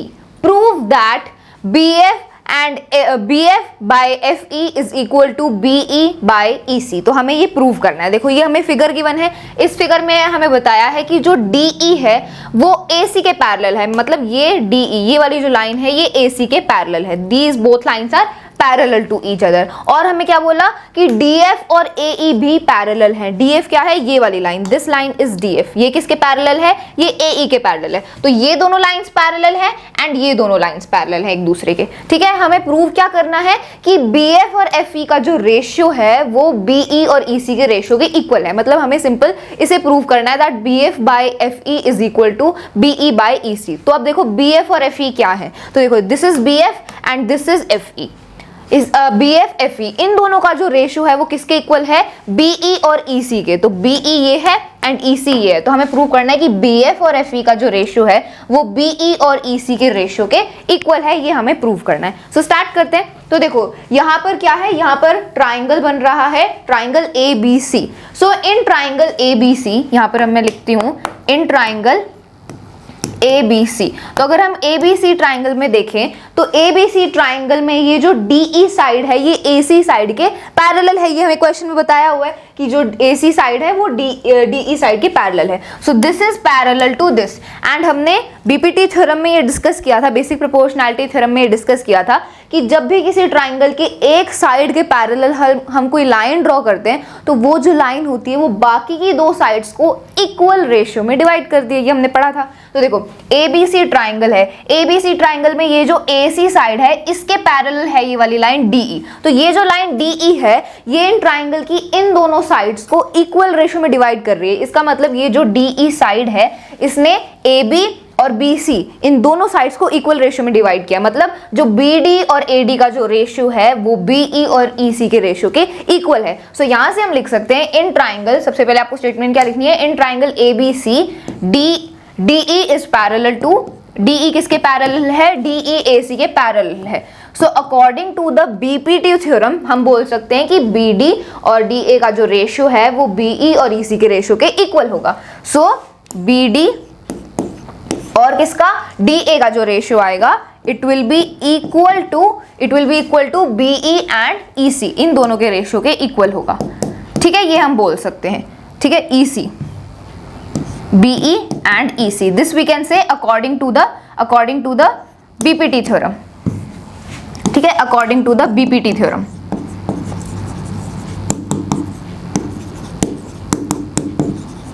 ठीक है, तो ये हमारी फर्स्ट इक्वेशन बन गई कि that BD and DA is equal to BE by EC। ठीक है, अब हम बात करते हैं ट्राइंगल ABE, ये वाला जो ट्राइंगल है, सिर्फ इतना ये वाला जो ट्राइंगल है इसकी हम बात करते हैं। सो इन ट्राइंगल ABE, यहाँ पर मैं इसको रब करके मैं आगे लिख रही हूँ यहाँ पर। So here I am writing in triangle ABE। तो अगर हम ABE ट्राइंगल में देखें तो इस ABE ट्राइंगल में भी अगर आप ध्यान से देखो तो हमें क्वेश्चन में बताया हुआ है कि ये जो DF साइड है ये AE साइड के पैरेलल है, ये यहाँ पर हमें बताया हुआ है। ठीक है। तो इस ट्राइंगल ABE में जो AE वाली साइड है उसके पैरेलल ये DF वाली साइड है। एंड बीपीटी थ्योरम में हमने पढ़ा ही है कि जब भी ट्राइंगल की किसी एक साइड के पैरेलल कोई साइड होती है तो वो उस ट्राइंगल की बाकी की दो साइड्स को इक्वल रेशियो में डिवाइड करेगी। इसका मतलब क्या है कि ये जो DF वाली साइड है ये BD और AD का जो रेशियो है वो BF और FE के रेशियो के इक्वल है। इन दोनों को उसने इक्वल रेशियो में डिवाइड किया है। So in triangle ABE DF is parallel to AE, ये हम लिख देते हैं DF is parallel to AE, ये हमने लिख दिया। तो अब ये इसके पैरेलल है, इसका मतलब इसने इसको दोनों साइड्स को इक्वल रेशियो में डिवाइड किया। मतलब BD और AD का जो रेशियो है, BD एंड AD का जो रेशियो है वो किसके इक्वल है, वो BF और FE के रेशियो के इक्वल है। ये हम यहाँ से बोल सकते हैं, ठीक है। तो ये हमारी सेकंड इक्वेशन है, ये हमारी दूसरी इक्वेशन हो गई। अब यहाँ पर आप ध्यान से देखो तो यहाँ पर BD, अगर ये पहली इक्वेशन है ये दूसरी इक्वेशन है, तो फर्स्ट और इक्वेशन को अगर आप ध्यान से देखो तो ये BE by EC BD by DE के इक्वल है एंड BF बाई FE भी BD और AD के इक्वल है। ये दोनों ही BD बाई AD के इक्वल है। तो फ्रॉम इक्वेशन, यहाँ से मैं लिख सकती हूँ from equation 1 and 2 we can say that BF by FE is equal to BE by AC. BF by FE is equal to BE by AC.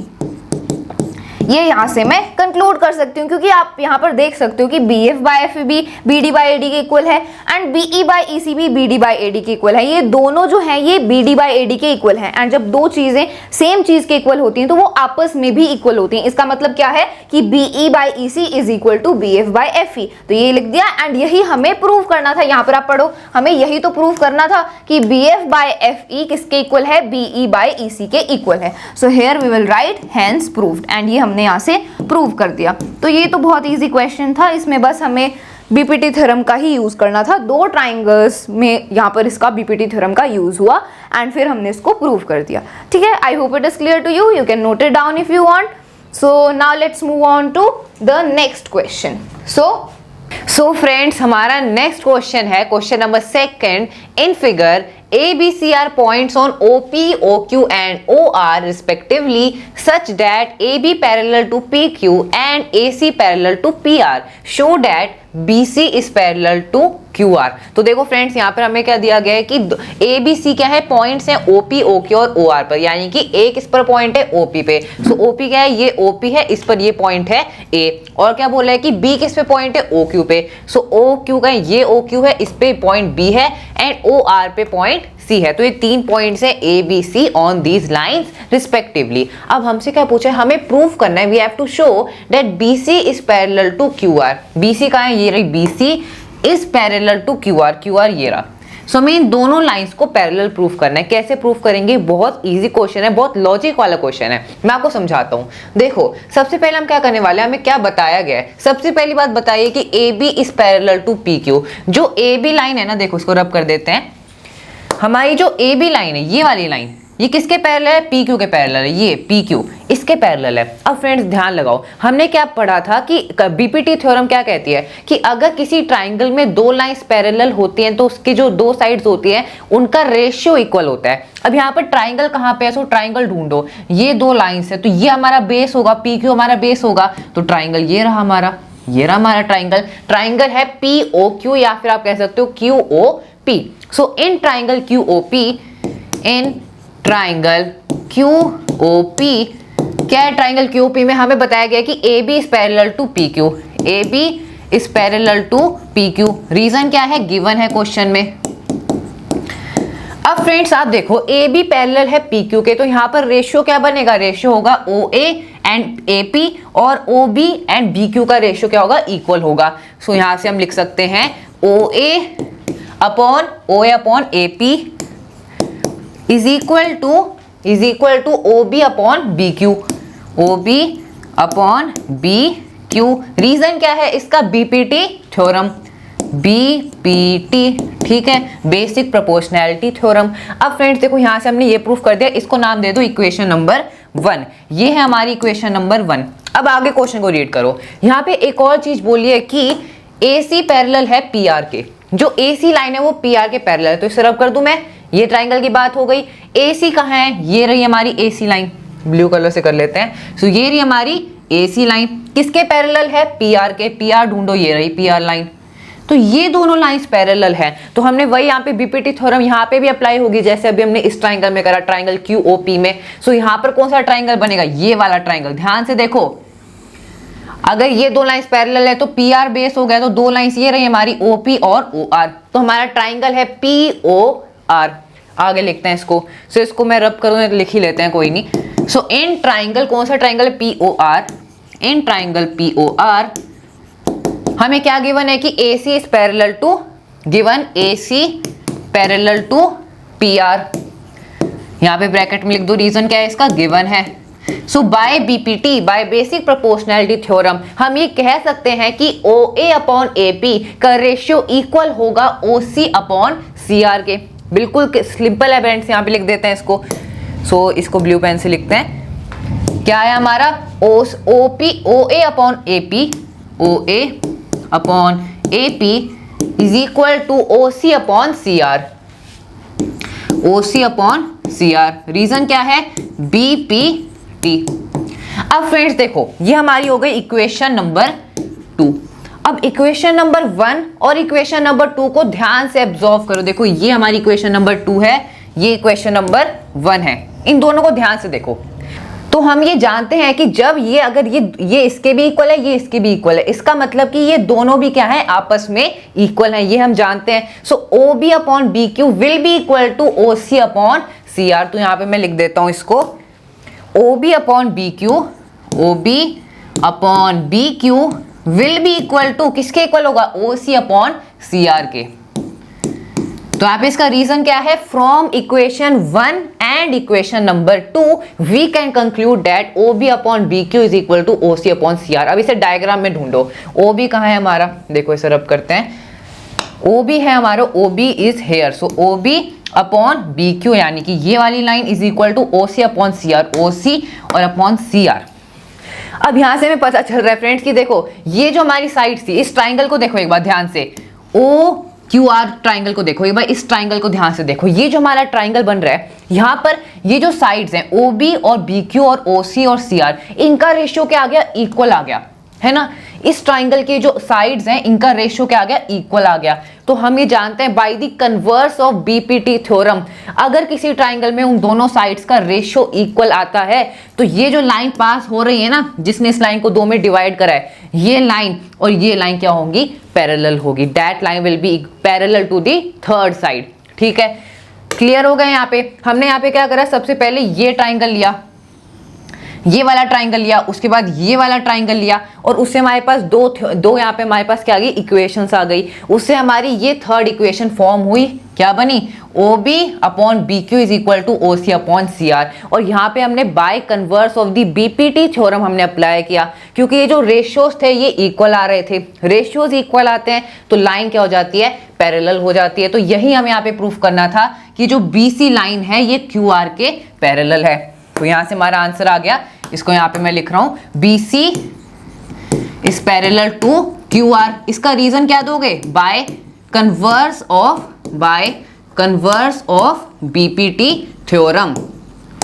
ठीक है, so by the converse of BPT theorem BC is parallel to QR। यहां पे आपको दिख रहा है friends? Okay, सो ये हमारा क्वेश्चन था। आई होप आपको समझ आ गया है। बहुत सिंपल था।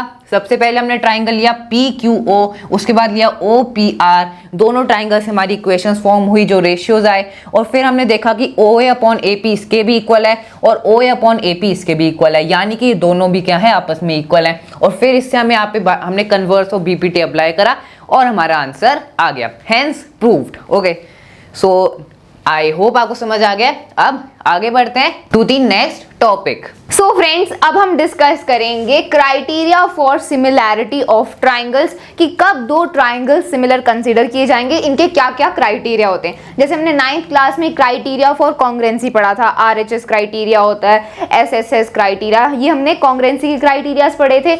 ऐसे ही सिमिलैरिटी के भी क्राइटेरियाज होते हैं, कब हम दो ट्राइंगल्स को सिमिलर कंसीडर करेंगे, इसके हम क्राइटेरियाज को डिस्कस करेंगे। तो टोटल 4 क्राइटेरियाज हैं, 1 बाय 1 सबको डिस्कस करते हैं, फिर हम क्वेश्चन सॉल्व करेंगे। ठीक है, और ये जो जितने भी क्राइटेरियाज है ना, ये थ्योरम के फॉर्म में बताएं आपके चैप्टर में। सो हम साथ ही साथ थ्योरम 6.3, 6.4 और 6.5 भी कवर कर रहे हैं। ठीक है, सो दिस इज थ्योरम 6.3, ये हमारा पहला क्राइटेरिया है ए क्राइटेरिया, मतलब एंगल एंगल एंगल क्राइटेरिया। ये क्या क्राइटेरिया है? If in two triangles corresponding angles are equal then their corresponding sides are in the same ratio and hence the two triangles are similar. तो ये angle angle angle criteria क्या है कि अगर दो ट्राइंगल्स के कॉरस्पॉन्डिंग एंगल्स इक्वल हैं तब वो दोनों ट्राइंगल्स सिमिलर कंसीडर किए जाएंगे, the both triangles will be similar. ठीक है, यहां से आप इस डायग्राम से समझ सकते हो। देखो यहां पर ये ट्राइंगल है ABC, ये ट्राइंगल है PQR। ओके, तो ये जो एंगल A है इसके कॉरस्पॉन्डिंग एंगल है ये वाला एंगल P, एंड ये दोनों 70 डिग्री हैं। तो एंगल A और P ये दोनों कॉरस्पॉन्डिंग एंगल्स इक्वल हैं। ऐसे ही ये जो एंगल C है इसके कॉरस्पॉन्डिंग है ये एंगल R, और ये दोनों 50 डिग्री हैं तो ये भी इक्वल हैं। ऐसे ही एंगल B के कॉरस्पॉन्डिंग है एंगल Q, एंड ये दोनों 60 डिग्री है। तो कॉरस्पॉन्डिंग एंगल्स इक्वल हैं इन दोनों ट्राइंगल के। It means that these both triangles are similar. ठीक है, तो ये पहला क्राइटेरिया है, बहुत सिंपल, कि अगर तीनों एंगल्स इक्वल हैं देन दे आर सिमिलर। अब आगे है तीनों कॉरस्पॉन्डिंग एंगल्स। ये कॉरस्पॉन्डिंग एंगल का ध्यान रखना है। A के कॉरस्पॉन्डिंग P है, C के कॉरस्पॉन्डिंग R है, एंड B के कॉरस्पॉन्डिंग Q एंगल है। सो कॉरस्पॉन्डिंग एंगल्स इक्वल होनी चाहिए। अब बात करते हैं अगले क्राइटेरिया के बारे में, विच इज AA क्राइटेरिया, मतलब एंगल एंगल एंगल क्राइटेरिया। ये क्राइटेरिया क्या है? If two angles of one triangle are respectively equal to two angles of another triangle then the two triangles are similar. ये angle angle criteria यही है कि अगर किसी दो ट्राइंगल्स के सिर्फ दो एंगल्स भी इक्वल है ना तब भी वो दोनों ट्राइंगल सिमिलर ही कंसीडर किए जाएंगे। क्योंकि अगर किसी दो ट्राइंगल के दो एंगल्स भी इक्वल हो गए तो जो तीसरा एंगल है वो तो अपने आप ही इक्वल हो जाएगा। कैसे? देखो यहां पर मैं आपको एक्सप्लेन करती हूं। मान लो ये दोनों ट्राइंगल्स हैं, इन दोनों ट्राइंगल्स का ये 70 डिग्री वाला ये एंगल है, ये भी 70 डिग्री वाला एंगल है, तो ये दोनों एंगल्स तो इक्वल हैं। ऐसे ही ये वाला एंगल 60 डिग्री है, इसका ये वाला एंगल 60 डिग्री है, तो दो एंगल्स तो इक्वल है ये दोनों ट्राइंगल के। और मान लो कि ये तीसरा एंगल आपको नहीं गिवन है, मान लो ये तीसरा एंगल आपको नहीं गिवन कि इसका ये तीसरा एंगल कितने डिग्री का है एंड इसका ये तीसरा एंगल कितने डिग्री का है, ये आपको नहीं गिवन। सिर्फ इतना ही पता है कि दो एंगल्स ही इक्वल हैं दोनों ट्राइंगल में, तब भी ये जो दोनों ट्राइंगल्स हैं वो सिमिलर ही होंगे, क्योंकि ये जो तीसरा एंगल है ये अपने आप ही इक्वल हो जाएगा। कैसे इक्वल होगा? Angle sum property of triangle की वजह से। हमें पता है कि ट्राइंगल की एंगल सम प्रॉपर्टी क्या होती है? 180 डिग्री। तीनों एंगल का जो सम होता है इट इज 180 डिग्री। तो दो एंगल्स हमें पता है तो तीसरा एंगल तो हम निकाल ही सकते हैं। तो अगर पहला एंगल 70 है, दूसरा 60 है, तो तीसरा ऑटोमेटिकली 50 ही होगा। एंड ये जो दूसरा ट्राइंगल है इसके भी हमें पता है कि 70-60 एंगल्स हैं, बिकॉज दो एंगल्स ऑलरेडी इक्वल हैं, तो इसका भी तीसरा 50 डिग्री ही होगा। तो तीसरा एंगल तो अपने आप ही इक्वल हो जाता है। तो यही आपका दूसरा क्राइटेरिया है, एंगल एंगल क्राइटेरिया। मतलब अगर किसी दो ट्राइंगल में दो एंगल्स भी इक्वल हैं then they are also similar. ठीक है, तो ये हमने दो क्राइटेरियाज को डिस्कस कर लिया। I hope it is clear to you. अब अगला क्राइटेरिया देखते हैं, SSS criteria, side side side criteria. तो नाम से ही पता चल रहा है कि जो कॉरस्पॉन्डिंग साइड्स हैं वो यहाँ पर उनकी बात हो रही है। So let's discuss it. If in two triangles sides of one triangle are proportional to, or that is in the same ratio of the sides of the other triangle, then their corresponding angles are equal and hence the two triangles are similar। ये side side side criteria क्या है कि अगर किसी दो triangle की जो sides हैं, जो कॉरस्पॉन्डिंग साइड्स हैं, उनका रेशियो सेम है तब वो दोनों ट्राइंगल्स सिमिलर कंसीडर करे जाएंगे। इस बात का आपको ध्यान रखना है कि यहाँ पर साइड्स के इक्वल होने की बात नहीं हो रही है, यहाँ पर बात हो रही है कि दोनों ट्राइंगल्स की जो साइड्स हैं उनका रेशियो इक्वल होना चाहिए, वो एक जैसे प्रपोर्शन में होनी चाहिए, तब उन दोनों ट्राइंगल को हम सिमिलर कंसीडर करेंगे। कैसे? देखो यहाँ पर ये ट्राइंगल है ABC, ये ट्राइंगल है PQR। AC की लेंथ है 4 सेंटीमीटर, AB की लेंथ है 3 सेंटीमीटर एंड BC की लेंथ है 2 सेंटीमीटर। ऐसे ही यहाँ पर PQ की लेंथ है 6 सेंटीमीटर, PR की लेंथ है 8 centimetre and QR is 4 centimetre.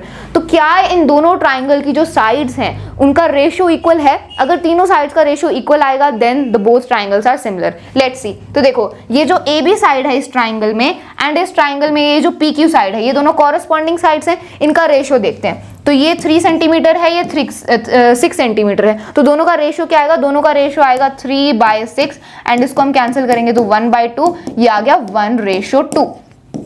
तो ये जो AB और PQ ये दोनों जो कॉरस्पॉन्डिंग साइड्स हैं इनका रेशियो आया 1/2। ऐसे ही अब दूसरी कॉरस्पॉन्डिंग साइड्स का रेशियो भी चेक करते हैं। अगर तीनों कॉरस्पॉन्डिंग साइड्स का रेशियो इक्वल आएगा तब ये सिमिलर होंगे। तो देखो ये AC साइड है, इसके कॉरस्पॉन्डिंग है ये PR side. So AC is 4 centimetre, PR is 8 centimetre. तो इनका रेशियो क्या आएगा? 4/8। 4/8 होता है 1/2 एंड रेशियो क्या आ रहा है? 1:2 ही आ रहा है। ठीक है, तो ये दूसरी कॉरस्पॉन्डिंग साइड्स का रेशियो भी सेम है। अब तीसरी साइड देखते हैं, तो ये BC साइड है, इसके कॉरस्पॉन्डिंग है ये QR साइड। BC है 2 सेंटीमीटर, QR है 4 सेंटीमीटर, तो इन दोनों का रेशियो क्या आएगा, it will B 2/4 which is 1/2 and ये हो जाएगा 1:2। तो हम देख सकते हैं कि तीनों कॉरस्पॉन्डिंग साइड्स का जो रेशियो है वो सेम है, which is 1:2, 1:2 and 1:2। It means कि ये दोनों ट्राइंगल्स क्या हैं, सिमिलर हैं। तो यही आपका साइड साइड साइड क्राइटेरिया है, साइड्स का रेशियो सेम होना चाहिए। यहाँ पर इस बात का ध्यान रखना है, मोस्टली फ्रेंड्स इसी में गलती करते हैं, रेशियो नहीं देखते हैं, बस देख लेते हैं कि अगर साइड्स इक्वल हैं तब भी वो सिमिलर ही होंगे, ऐसा नहीं है, रेशियो आपको चेक करना होगा। ओके, देन आगे बढ़ते हैं अगले क्राइटेरिया की तरफ, विच इज SAS क्राइटेरिया, मतलब साइड एंगल साइड क्राइटेरिया। अब नाम से ही पता चल रहा है दो साइड और एक एंगल की हम इसमें बात करते हैं। So if one angle of a triangle is equal to one angle of the other triangle and the sides including these angles are proportional, then the two triangles are similar.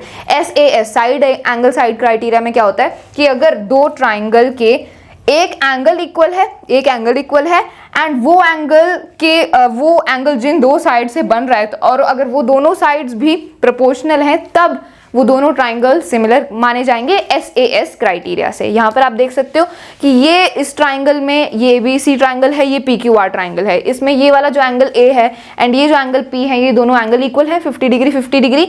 And ये angle जिन दो side से बना है AB और AC, ये बना है PQ और PR से, ये दोनों जो साइड्स हैं इनका रेशियो भी इक्वल है, तो ये दोनों ट्राइंगल सिमिलर माने जाएंगे साइड एंगल साइड क्राइटेरिया से। यहाँ पर आप देख सकते हो कि AB साइड है 2 सेंटीमीटर, इसके कॉरस्पॉन्डिंग है ये PQ side which is 3 centimetre. ठीक है, तो इन दोनों साइड्स का रेशियो क्या आएगा, AB और PQ का रेशियो आ जाएगा 2/3।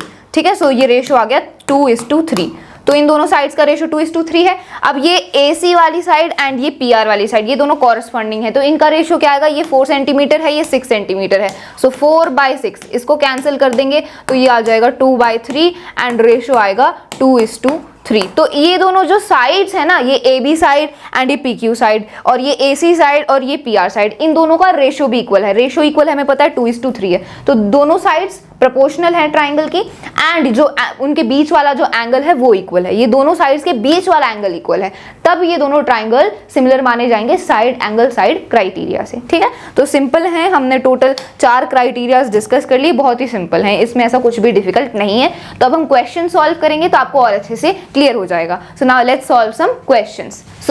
सो फ्रेंड्स, हमारा नेक्स्ट क्वेश्चन है, in figure ABC and AMP are 2 right triangles. तो दो राइट ट्राइंगल्स हैं और वो राइट एंगल हैं B पॉइंट पर एंड M पॉइंट पर। तो एक हमारा राइट एंगल फॉर्म हो रहा है B पॉइंट पर और एक हो रहा है M पॉइंट पर। दो राइट ट्राइंगल्स हैं, हमें प्रूफ करना है कि जो दोनों ट्राइंगल्स हैं ये सिमिलर है।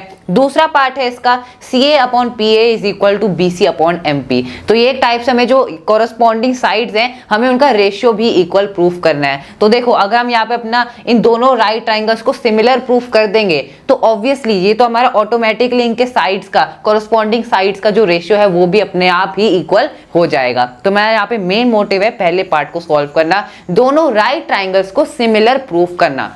कैसे सिमिलर प्रूफ करते हैं हम दो ट्राइंगल्स को, वही हमारे पास 3 क्राइटेरियाज हैं, या तो हम SSS side side side criteria apply करेंगे जो सिमिलैरिटी क्राइटेरिया है, या फिर SAS या फिर AA।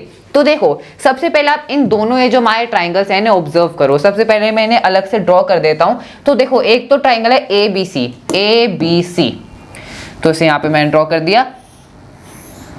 ठीक है, ये है ABC, ठीक है, और यहाँ पे राइट एंगल कहाँ फॉर्म हो रहा है, B पॉइंट पर। दूसरा हमारा राइट ट्राइंगल है AMP, so this is triangle AMP।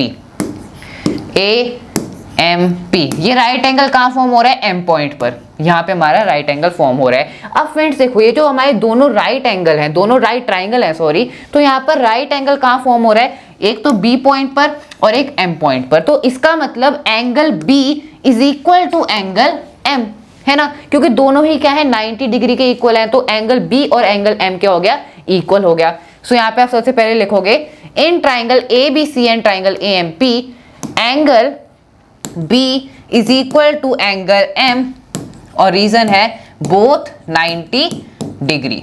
ठीक है, बोथ क्या है, दोनों 90 डिग्री के इक्वल हैं। अब यहाँ पे फ्रेंड्स देखो, और क्या देख सकते हैं हम कि ये यहाँ पे अगर हम देखें तो यहाँ पे जो एंगल ए है, ये वाला जो एंगल है, ये दोनों ट्राइंगल्स में कॉमन हमें दिख रहा है। देखो एक तो ये ट्राइंगल है ए एम पी, इसमें भी एंगल ए है, इसमें भी ये रहा एंगल ए, और जो हमारा ट्राइंगल ए बी सी है इसमें भी एंगल है, तो दोनों में एंगल ए है, तो ये तो हमारा कॉमन एंगल आ गया।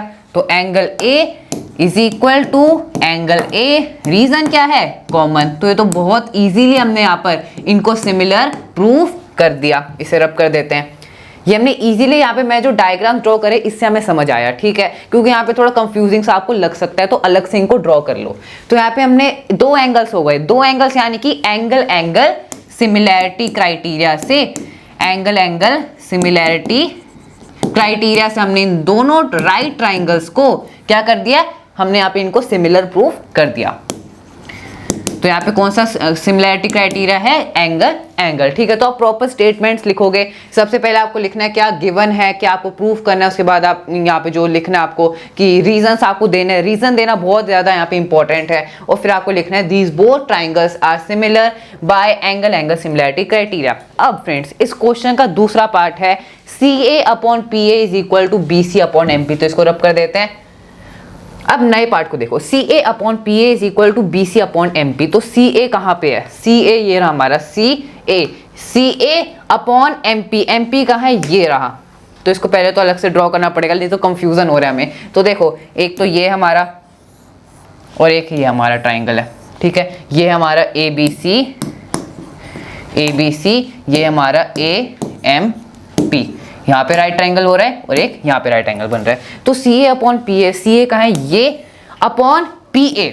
अब फ्रेंड्स आप मुझे ये बताओ कि यहाँ पर राइट एंगल फॉर्म हो रहा है और यहाँ पे राइट एंगल फॉर्म हो रहा है, तो राइट एंगल के आगे वाली जो साइड होती है वो क्या होती है? हाइपोटेन्यूस। तो इस ट्राइंगल में हाइपोटेन्यूस क्या है? इसके सामने वाली लाइन AP।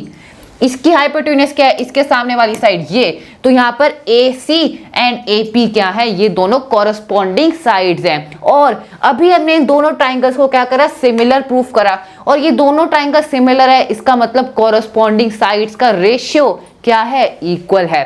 कॉरस्पॉन्डिंग साइड्स कौन सी है? AC एंड AP, ठीक है, क्योंकि दोनों क्या है? हाइपोटेन्यूस के आगे हैं, तो आपको जो साइड्स हैं वो फाइंड करनी होगी, ठीक है। इसका मतलब AC अपॉन AP का रेशियो किसके इक्वल होगा? BC अपॉन MP यहाँ पे बोला गया है। तो BC MP क्या है? एक तो ये लाइन रही BC और ये रही आपकी MP, ठीक है, दोनों ही राइट एंगल से दो साइड जा रही हैं, आप एक साइड ले लो कोई सी भी। यहाँ पे क्वेश्चन में BC और MP दिया था, तो इसमें BC हो गई और इसमें MP हो गया। तो आपको इस पार्ट में क्या लिखना है?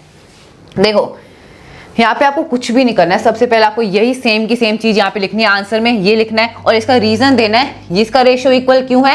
As we have proved in the first part that both these right triangles are similar, so we know that in similar triangles the corresponding sides का ratio, the ratio of the corresponding sides is equal, thereby this following statement is true. इसे ऐसे आप इसका answer करोगे, बहुत easy है। यहाँ पे फर्स्ट पार्ट पे डिपेंडेंट है, तो दो लाइन का आंसर है, जो सेकंड पार्ट है दो लाइन का आंसर है, ठीक है। सो बहुत इजी था।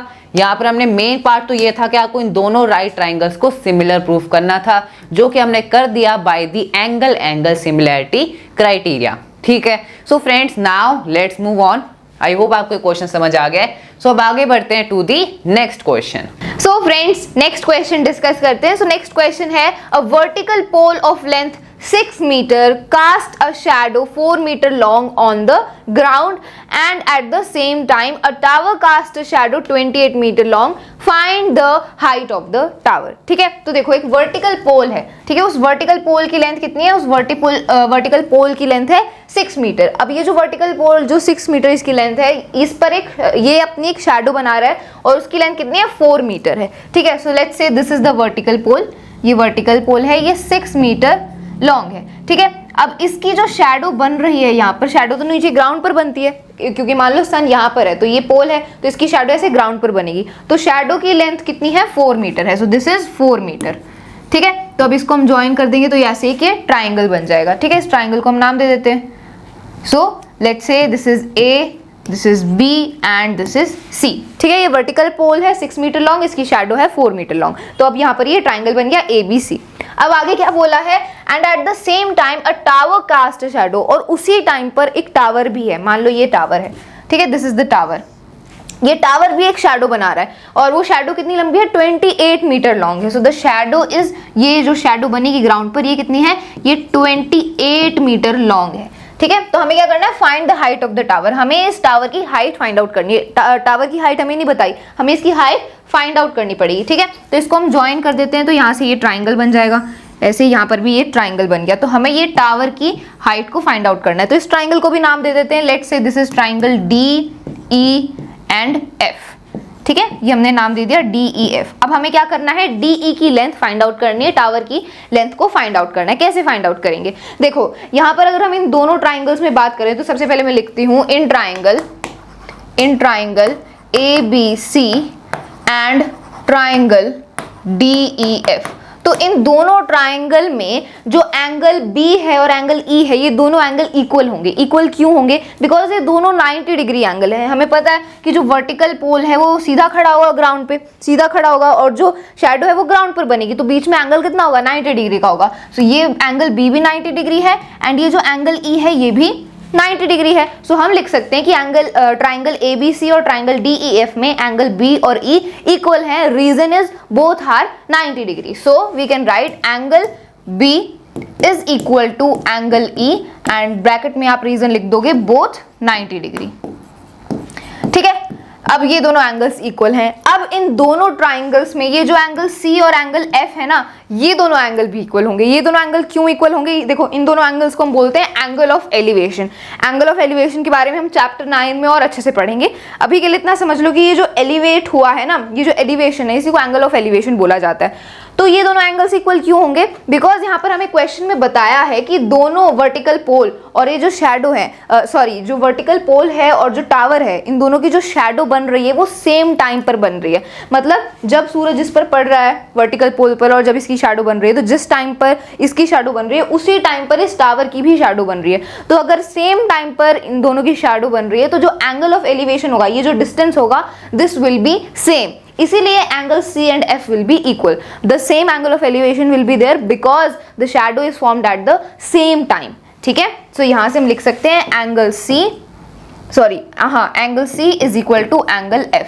एंड रीजन क्या होगा इसका, रीजन आप लिख सकते हो स्टेटमेंट की फॉर्म में, same angle of elevation because the shadow is formed at the same time. ठीक है, ये आप रीजन में लिख दोगे। तो ये दोनों एंगल्स इक्वल हैं। अब हमने एक सिमिलैरिटी के क्राइटेरिया में डिस्कस किया था कि जब किसी दो ट्राइंगल्स के दो एंगल्स भी इक्वल होते हैं तब हम उन दोनों ट्राइंगल्स को सिमिलर कंसीडर कर सकते हैं AA क्राइटेरिया से, एंगल क्राइटेरिया से। तो इन दोनों ट्राइंगल में एंगल ABC और DEF में हमें दो एंगल्स इक्वल मिल गए, एक तो एंगल B और E एंड एंगल C और F, ये दो एंगल्स इक्वल हैं, तो ये दोनों ट्राइंगल सिमिलर होंगे by the angle similarity criteria. So therefore, तो यहां पर मैं लिख दूंगी therefore triangle ABC is similar to triangle DEF by the angle similarity criteria. ठीक है, यहाँ पर आप पूरा उसको अच्छे से लिख दोगे। तो ये सिमिलर हमने प्रूव कर दिए। अब ये दोनों ट्राइंगल सिमिलर हमने प्रूव कर दिए। अब सिमिलर ट्राइंगल्स जो होते हैं, हमें पता है कि जब भी दो ट्राइंगल सिमिलर होते हैं तो उनकी कॉरस्पॉन्डिंग साइड का रेशियो इक्वल होता है। हमें पता है कि ये दोनों ट्राइंगल्स इक्वल हैं, तो इनकी जो कॉरस्पॉन्डिंग साइड्स होंगी उनका रेशियो इक्वल होगा, ये हम जानते हैं। तो कॉरस्पॉन्डिंग साइड्स क्या है, देखो AB के कॉरस्पॉन्डिंग साइड है DE एंड BC के कॉरस्पॉन्डिंग साइड है EF। तो AB और DE का जो रेशियो होगा वो किसके इक्वल होगा, BC और EF के रेशियो के इक्वल होगा। तो अब हम इसी को कंपेयर करेंगे बिकॉज हमें DE की लेंथ चाहिए, तो यहां से हम DE की लेंथ को फाइंड आउट कर लेंगे। ठीक है, तो सबसे पहले आप इतना नोट डाउन कर लो। ओके, सो अब आगे कंटिन्यू करते हैं।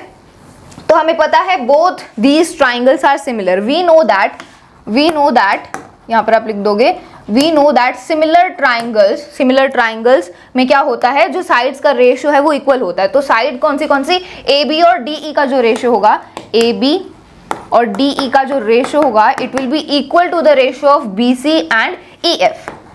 ठीक है, ये हमें पता है बिकॉज ये दोनों क्या है, सिमिलर ट्राइंगल है, BC बाय EF। अब इसमें हम वैल्यूज पुट कर देते हैं। ठीक है, इसमें जब हम वैल्यूज पुट करेंगे तो देखो AB की लेंथ हमें पता है कितनी है, 6 मीटर है। So AB is 6 meter divided by DE की लेंथ हमें फाइंड आउट करनी है, तो इसको एज इट इज लिख देते हैं, is equal to BC by EF। BC की लेंथ है 4 मीटर, EF की लेंथ है 28 मीटर, सो 4 बाय 28।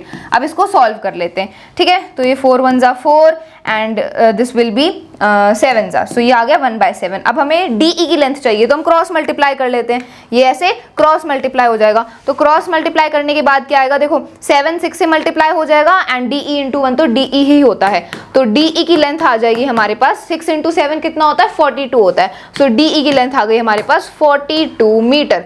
तो जो ये टावर है, ये जो टावर है इसकी लेंथ कितनी है 42 मीटर एंड यही हमें फाइंड आउट करना था। तो ये इस क्वेश्चन का फाइनल आंसर है। तो बहुत ही इजी क्वेश्चन था, दो ट्राइंगल्स बन रहे थे, उनको हमने सबसे पहले सिमिलर प्रूव किया, सिमिलर प्रूव कर लिया तो फिर उसकी हेल्प से हमने क्या किया, साइड्स का जो रेशियो हमें पता है वो इक्वल होता है, तो उसकी हेल्प से हमने DE की लेंथ को, टावर की लेंथ को फाइंड आउट कर लिया which is 42 meter. Very easy, I hope it is clear to you. Now let's do one last question of this chapter. So friends, last question है, if AD and PM are the medians of triangle ABC and PQR respectively, where ABC is similar to the triangle PQR, prove that AB by PQ is equal to AD by PM। तो दो triangle हैं ABC PQR, उनके median हमें दिए, तो सबसे पहले triangle को ही ड्रॉ करते हैं, ठीक है। So this is the first triangle, ये है ABC and then this triangle is PQR, ठीक है। ये दो ट्राइंगल्स हमें गिवन है और बोला है कि इन दोनों ट्राइंगल्स की जो मीडियन है वो है AD और PM। तो मीडियन क्या होती है, मीडियन एक ऐसी लाइन सेगमेंट होती है जो ट्राइंगल के एक वर्टेक्स से दूसरी अपोजिट साइड को ज्वाइन करती है एंड उस अपोजिट साइड को बाइसेक्ट कर देती है, दो इक्वल पार्ट्स में डिवाइड कर देती है, ठीक है। तो यहाँ पर ABC ट्राइंगल का मीडियन हमें बताया है AD, तो ये AD है, ये क्या है, ये मीडियन है इस ट्राइंगल का, मतलब इस AD लाइन सेगमेंट ने इस पूरी BC साइड को बाइसेक्ट कर दिया, दो इक्वल पार्ट में डिवाइड कर दिया, मतलब BD की जो लेंथ है वो DC के लेंथ के इक्वल है, ठीक है। ये होती है मीडियन। तो ये हमें ABC ट्राइंगल का मीडियन है AD। अब PQR का मीडियन क्या है, PM है। सो ये हमारा ट्राइंगल है PQR, ठीक है। PQR, wait a minute, PQR, ये ट्राइंगल है PQR एंड इसका मीडियम क्या है, PM है। सो ये मीडियन हो गया PM। अब ये जो मीडियन है इसने भी इस QR साइड को बाइसेक्ट कर दिया, दो इक्वल पार्ट्स में डिवाइड कर दिया, ठीक है। अब हमें प्रूव क्या, और हमें क्या बता दिया कि ये दोनों जो ट्राइंगल हैं ABC और PQR ये सिमिलर हैं। So ABC triangle is similar to the triangle PQR। इसका मतलब है, सिमिलर होने का मतलब क्या होता है, इन दोनों ट्राइंगल्स की जो साइड्स का रेशियो होगा वो इक्वल आएगा एंड ये जो इन दोनों ट्राइंगल्स के जो कॉरस्पॉन्डिंग एंगल्स हैं वो इक्वल होंगे, ये होता है सिमिलर होने का मतलब, ठीक है। सो ये दोनों ट्राइंगल सिमिलर हैं, ये हमें पहले ही बता दिया। अब हमें प्रूव क्या करना है, AB बाय PQ, AB है ये वाली साइड और PQ है ये वाली साइड, तो AB और PQ का जो रेशियो है वो किसके इक्वल है, AD और PM। AD है ये वाली साइड एंड PM है ये वाली साइड, तो हमें बेसिकली प्रूव करना है दैट AB और PQ का जो रेशियो है वो इक्वल है AD और PM के रेशियो के इक्वल, ये हमें प्रूव करना है। सो स्टार्ट करते हैं। तो देखो हमें पता है कि इस, अगर हम ट्राइंगल ABC में बात करें, इन ट्राइंगल ABC, तो ट्राइंगल ABC में क्या है, AD is the median. In triangle ABC AD is the median, और मीडियन क्या करता है, जो अपोजिट साइड है उसको बाइसेक्ट कर देता है, दो इक्वल पार्ट में डिवाइड कर देता है। इसका मतलब जो BD की लेंथ है वो CD के लेंथ के इक्वल है, ठीक है, एंड ये दोनों इक्वल पार्ट्स में डिवाइडेड है। सो मीडियन है, इसका मतलब क्या है, जो BD की लेंथ होगी वो CD के लेंथ के इक्वल होगी एंड ये दोनों क्या है, ये दोनों है हाफ ऑफ BC। ये BC ये पूरी लेंथ है, इसका ये आधा आधा है, so we can write it is half of BC। ये दोनों जो हैं, ये BD एंड CD ये क्या है, हाफ ऑफ BC, इस पूरे BC लेंथ के ये आधे आधे हैं बिकॉज AD ने इसको बाइसेक्ट कर दिया। तो यहाँ से हमें ये इक्वेशन मिल गई, BD is equal to CD is equal to half BC, ठीक है। इसको हम फर्स्ट इक्वेशन मान लेते हैं, ठीक है। ऐसे ट्राइंगल PQR में, इन ट्राइंगल PQR, तो ट्राइंगल PQR में क्या है, PM इज द मीडियन, ठीक है। अब मीडियन है तो इसने क्या किया, इसने इस पूरी QR साइड को बाइसेक्ट कर दिया, दो इक्वल पार्ट में डिवाइड कर दिया, मतलब QM की जो लेंथ है वो MR के लेंथ के इक्वल है, ठीक है। So we can write QM is equal to MR is equal to, और ये दोनों क्या है, ये इस पूरी QR लेंथ के हाफ है, so we can write half of the length QR, ठीक है। तो यहाँ से ये हमें हमारी सेकंड इक्वेशन मिल गई। तो पहली इक्वेशन है that BD is equal to CD is equal to half of BC and दूसरी इक्वेशन है QM is equal to MR is equal to half of QR, ये सेकंड इक्वेशन है, ठीक है। अब हमें पता है कि ये दोनों ट्राइंगल्स क्या है, सिमिलर है। सिमिलर होने का मतलब है कि ये जो AB साइड है और ये जो PQ साइड है इसका रेशियो इक्वल होगा। ऐसे ही जो AC साइड है और PR साइड है इसका रेशियो भी इक्वल होगा। एंड ये जो BC साइड है और ये QR साइड है इनका रेशियो भी इक्वल होगा। तो अब हमें कौन सी साइड की जरूरत है? सबसे पहले हमें प्रूव क्या करना है? AB और PQ। तो AB और PQ इनका तो रेशियो इक्वल है, ये तो हमें पता ही है, तो क्वेश्चन में गिवन है क्योंकि ये दोनों ट्राइंगल सिमिलर हैं। तो AB और PQ का रेशियो तो इक्वल होगा ही। अब हमें इसको प्रूव करना है कि किसके रेशियो के इक्वल है? AD और PM। तो AD ये साइड है, PM ये साइड है। तो हमें इस वाले ट्राइंगल की जरूरत पड़ेगी। कौन से ट्राइंगल की? ये वाला जो आपको ट्राइंगल दिख रहा है ना, इस ट्राइंगल को हमें, इन दोनों ट्राइंगल्स को हमें सिमिलर प्रूव करना है। इन दोनों ट्राइंगल्स को अगर हम सिमिलर प्रूव कर दें तो इन दोनों ट्राइंगल्स की साइड्स का रेशियो भी इक्वल होगा। तो अगर ये दोनों ट्राइंगल्स हमने सिमिलर प्रूव कर दिए तो फिर हम लिख पाएंगे दैट AB और PQ का जो रेशियो है वो AD और PM के रेशियो के इक्वल है, बिकॉज ये दोनों सिमिलर प्रूव हो जाएंगे। तो हमें सिमिलर प्रूव करना पड़ेगा। कैसे करेंगे? देखो, ये साइड तो इनकी, इन दोनों साइड का तो रेशियो इक्वल है ही, बिकॉज ये तो हमें पता है कि AB और PQ का रेशियो इक्वल होगा। ऑल्सो ये जो एंगल B है और ये जो एंगल Q है, ये दोनों एंगल्स इक्वल होंगे। क्यों इक्वल होंगे? बिकॉज ये एंगल B और Q क्या है? ये PQR पूरे ट्राइंगल का पार्ट है। ऐसे ये जो एंगल B है ये पूरे ट्राइंगल ABC का पार्ट है, और हमें पता है कि ABC और PQR तो सिमिलर ट्राइंगल है। तो ये जो एंगल B है एंड ये जो एंगल Q है, ये दोनों एंगल भी इक्वल हैं। तो हमें एक साइड मिल चुकी है, एक एंगल मिल चुका है। अगर हम इस BD वाली साइड को इस QM वाली साइड के इस QM वाली साइड के मैं इसके रेशियो के इक्वल प्रूव कर दूं तो ये जो दोनों ट्राइंगल्स हैं ये सिमिलर हो जाएंगे। और जैसे ये सिमिलर प्रूव हो जाएंगे फिर मैं लिख सकती हूँ कि AB और PQ का जो रेशियो है वो AD और PM के रेशियो के इक्वल होगा। तो एक तो साइड तो हमें मिल चुकी है, इन दोनों साइड का रेशियो इक्वल है, एंगल भी हमें मिल चुका है। अब बस मुझे ये वाली साइड को, इन दोनों साइड के रेशियो को इक्वल प्रूव करना है। फिर ये SAS क्राइटेरिया से ये दोनों ट्राइंगल सिमिलर हो जाएंगे and then I will be able to prove this. ठीक है, तो अब देखो आगे कंटिन्यू करते हैं। सो मैं इसको रब कर रही हूँ। ओके, सो अब मुझे पता है कि ये दोनों ट्राइंगल्स क्या हैं? सिमिलर हैं। ABC और PQR तो सिमिलर हैं। इसका मतलब क्या है? कि सारी साइड्स का रेशियो इक्वल है। तो सबसे पहले इसी को लिख लेते हैं।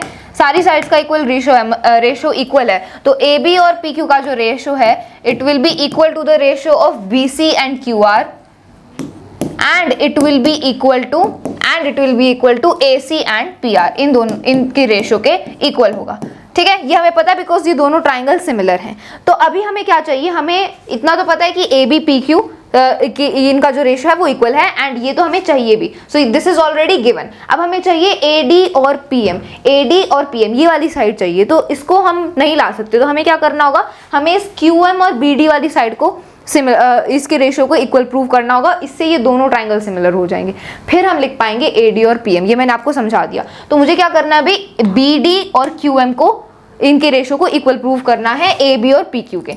ठीक है, तो कैसे प्रूव करूंगी मैं? देखो यहाँ पर मुझे पता है इसका तो कोई काम नहीं, तो इसको मैं हटा देती हूँ। तो यहाँ पर ये जो BC साइड है और ये जो QR साइड है, इस BC को मैं क्या लिख सकती हूँ? इस BC को मैं लिख सकती हूँ 2 into BD, क्योंकि मुझे पता है BD क्या है? BD is the half of BC। ये हमने इक्वेशन नंबर 1 हमारी यही थी that BD and CD are equal to the half of BC। ये जो पूरी BC लेंथ है इसका हाफ है ये BD। तो BD को मैं लिख सकती हूँ 2 into BC को मैं लिख सकती हूँ, इस पूरी लेंथ को मैं लिख सकती हूँ BC is equal to 2 into BD। ठीक है, सो यहाँ BC की जगह मैं लिख रही हूँ 2 into BD।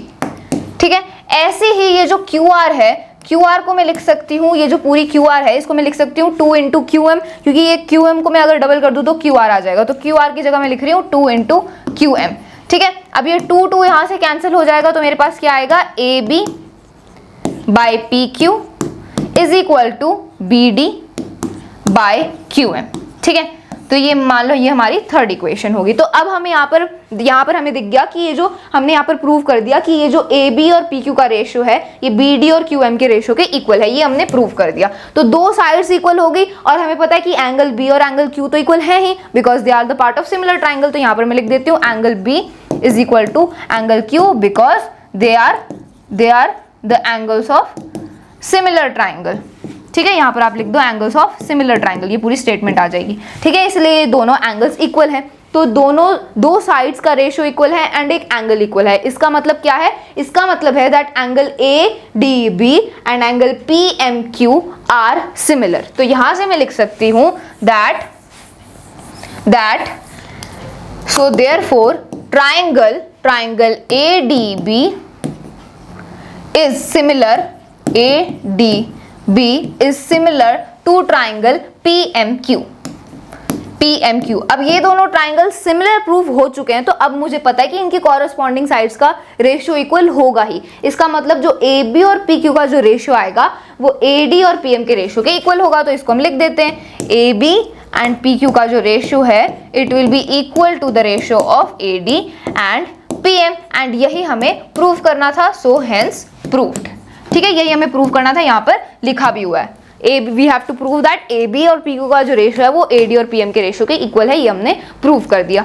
ठीक है, तो यहाँ पर ये जो बड़ा वाला ट्राइंगल था ये हमें सिमिलर था, इसकी हेल्प से हमने ये छोटे वाले ट्राइंगल को सिमिलर प्रूव किया, एंड फिर हम ये लिख पाए दैट AB और PQ is equal to AD by PM, hence proved. Okay, so this was the question. I hope आपको क्लियर हो गया है। ये थोड़ा सा इंपॉर्टेंट क्वेश्चन था, थोड़ा सा ट्रिकी क्वेश्चन था, बिकॉज इसमें हमें थोड़े ज्यादा स्टेप्स फॉलो करने पड़े, मीडियन का कंसेप्ट भी आ गया। So I hope it is clear to you. So this was the last question of our chapter. We have completed the full chapter. So हमने ये पूरा चैप्टर अच्छे से फिनिश कर लिया है, सारे टॉपिक्स को डिस्कस कर लिया। We hope that this chapter is clear to you and और फ्रेंड्स, लास्ट में हम आप सभी को बहुत बहुत थैंक्स बोलना चाहते हैं, क्योंकि आप सभी हमें बहुत सपोर्ट करते हैं and we are very grateful for that. आप हमें ऐसे ही सपोर्ट करते रहें और हम आपके लिए और अच्छे वीडियोस बनाते रहेंगे। So that's all for this video. Thank you so much.